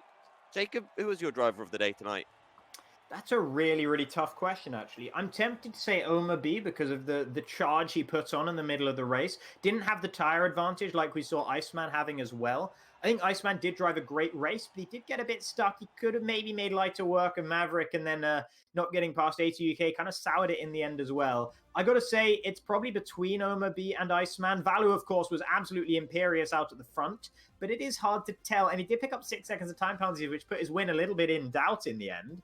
And it's hard to tell what would have happened if he hadn't had that jump start off the line as well. So that makes me shy away from giving him my vote. Yeah, I mean, Vallu definitely had the pace advantage over Calcifer anyway. He was pushing like crazy, and in the end, he takes a win by a second, but in reality, he had about an 8-second advantage, and he was slow on that final lap. But I think I agree. I think Omar B had a really good race. You know, his first race in Premier X. So, yeah, I think Omar B is a good shout for driver of the day. Yeah, especially, when you consider that it's his debut as well and all that. I think Maverick did a great job right at the end, but of course it was a mistake of his own making under pressure going into the wall. Max as well, I want to say great job from the Renault driver. Didn't have the pace of the top 8 for sure, but was comfortably ahead of those cars behind him. Didn't pick up any penalties. Really solid race from him. 9th on the grid, 9th in the race. Nice stuff from the Renault. Yeah. Great stuff from Max. But I think on that note, actually, Reed, can you show the tires that everyone used? Otherwise, I think... Oh, okay, thank you. As I know, Blue Wolf would murder me otherwise, and I value my life. So, on that note, we're going to be heading into a short break, and when we are back, we will be doing our driver interviews.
Welcome back, ladies and gentlemen, to the post-race show after round 5 of Premier X here at Hungary. Vallu was your race winner, followed by Calcifer and Dougie Falcons, and we have Calcifer and Dougie in the chat with us. Calcifer, first of all, from your perspective, it was, I mean, at least from our commentary and for our viewers, a very lonely race, but according to you, you had a few ghosts saying hello to you during the race.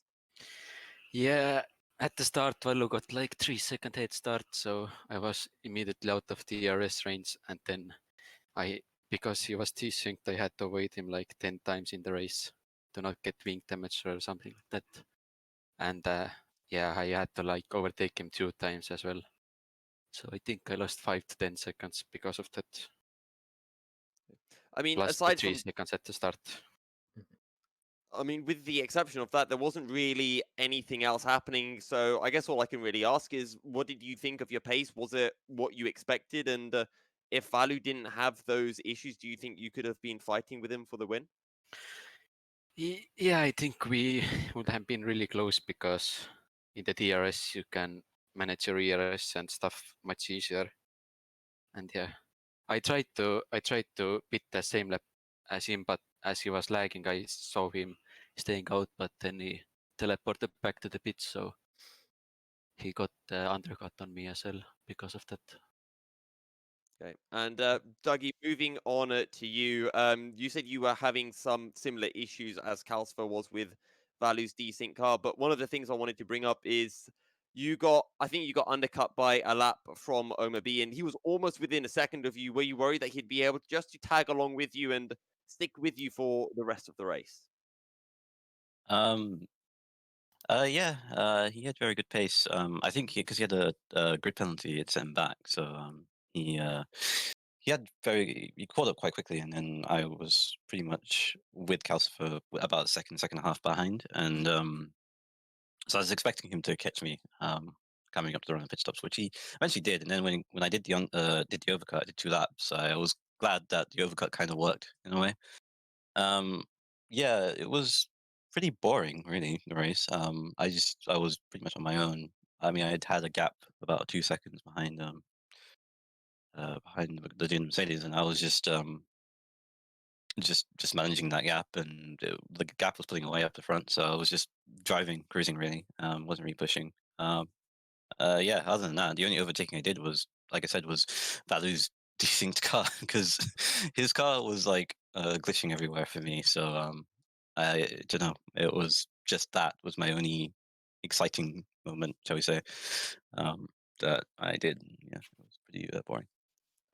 I guess to ask kind of similar to what I asked Calcifer is, how much did Vallu's desyncing car affect you? And if that wasn't there, do you think you could have maybe stuck with Calcifer? These things began around lap 3, and I was about within DRS range of Calcifer.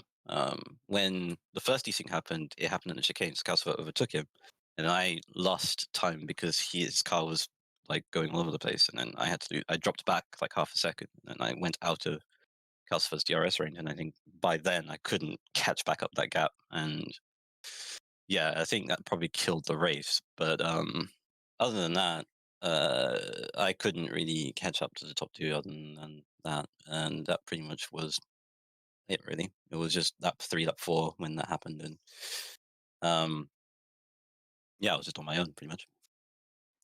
Jacob, I'll throw it to you if you've got any questions for Calcifer and Dougie. Yeah, I mean, I think that pretty much, covers the vast majority. There wasn't a whole lot that went on at the very front, and with Vallu's desynchronization, it sounds like there was a lot of issues going on as well. So it's hard to really sort of know what to ask at this stage, to be honest. I mean, if we're thinking about maybe we think about the Constructors' Championship a little bit. Ferrari leading Williams. We've got a Ferrari driver here and a Williams driver here, definitely flying the flags for your teams. I mean, Calcifer, I guess first off, is this something you're thinking about? Are you thinking about the Constructors' Championship? Are you thinking about the battle with Ferrari there and maybe trying to take it to AlphaTauri, or what do you reckon about that? Yeah, it would be great if we could battle with the top teams, but I think Vallu has too much pace over the season, so he makes the gap for AlphaTauri too big. Maybe with Ferrari we can, but we'll see. And yeah, Dougie, of course, Simmons being back managed to actually, I believe, finish this race, which hasn't been the case. It was a race ban a couple of races ago and then a DNF last time out. So good that Simmons is getting some points on the board for you as well. I mean, again, is this something you're thinking about the Constructors' Championship? And are you confident of being able to keep Williams behind? Yeah, currently at the moment it's looking good. It's been a good start overall, I'd say, despite the small hiccups here and there in Baku. I think for Simmons, he's still done a solid job, and I still trust him, and I think he's doing really well. On my side, I think we could do enough. I think we could just take it as much as we can, one step at a time, and see what happens. But Williams are fast. Gasser is a very quick driver, and it would be pretty tough to, and also Vallu as well, respectively. It'd be pretty tough to even think about winning it. But being in the top 3 is respectable, to say the least, that we could be able to compete. So yeah, I'll be happy with a top 3 if we can. But who knows? It's a long. I think we're only halfway through the season, so there's a long way to go. So yeah. Fair enough. Well, 5 races through the championship. Italy is next. Cassava, Dougie, thank you very much for your times in joining myself and Jacob on the stream for these interviews, and best of luck to you both in Monza. Thank you. Thank you. All right, that is everything that we do have time for. Yeah, we'll be back next week for the Italian Grand Prix Division 2, as always, on Wednesday evening, Division 1 on Thursday, and then, of course, the main event of Premier X on a Friday night, stream starting at 6:20 p.m. as per usual. If you haven't already, make sure to follow Formula X Racing on Twitter at Formula X Racing so you can stay up to date with all of the content, and of course on YouTube as well to see the highlights videos and the hot laps and all of the other content that we pull out. But from myself and Jacob, that is all that we have time for tonight. Until next week, stay fast and good night.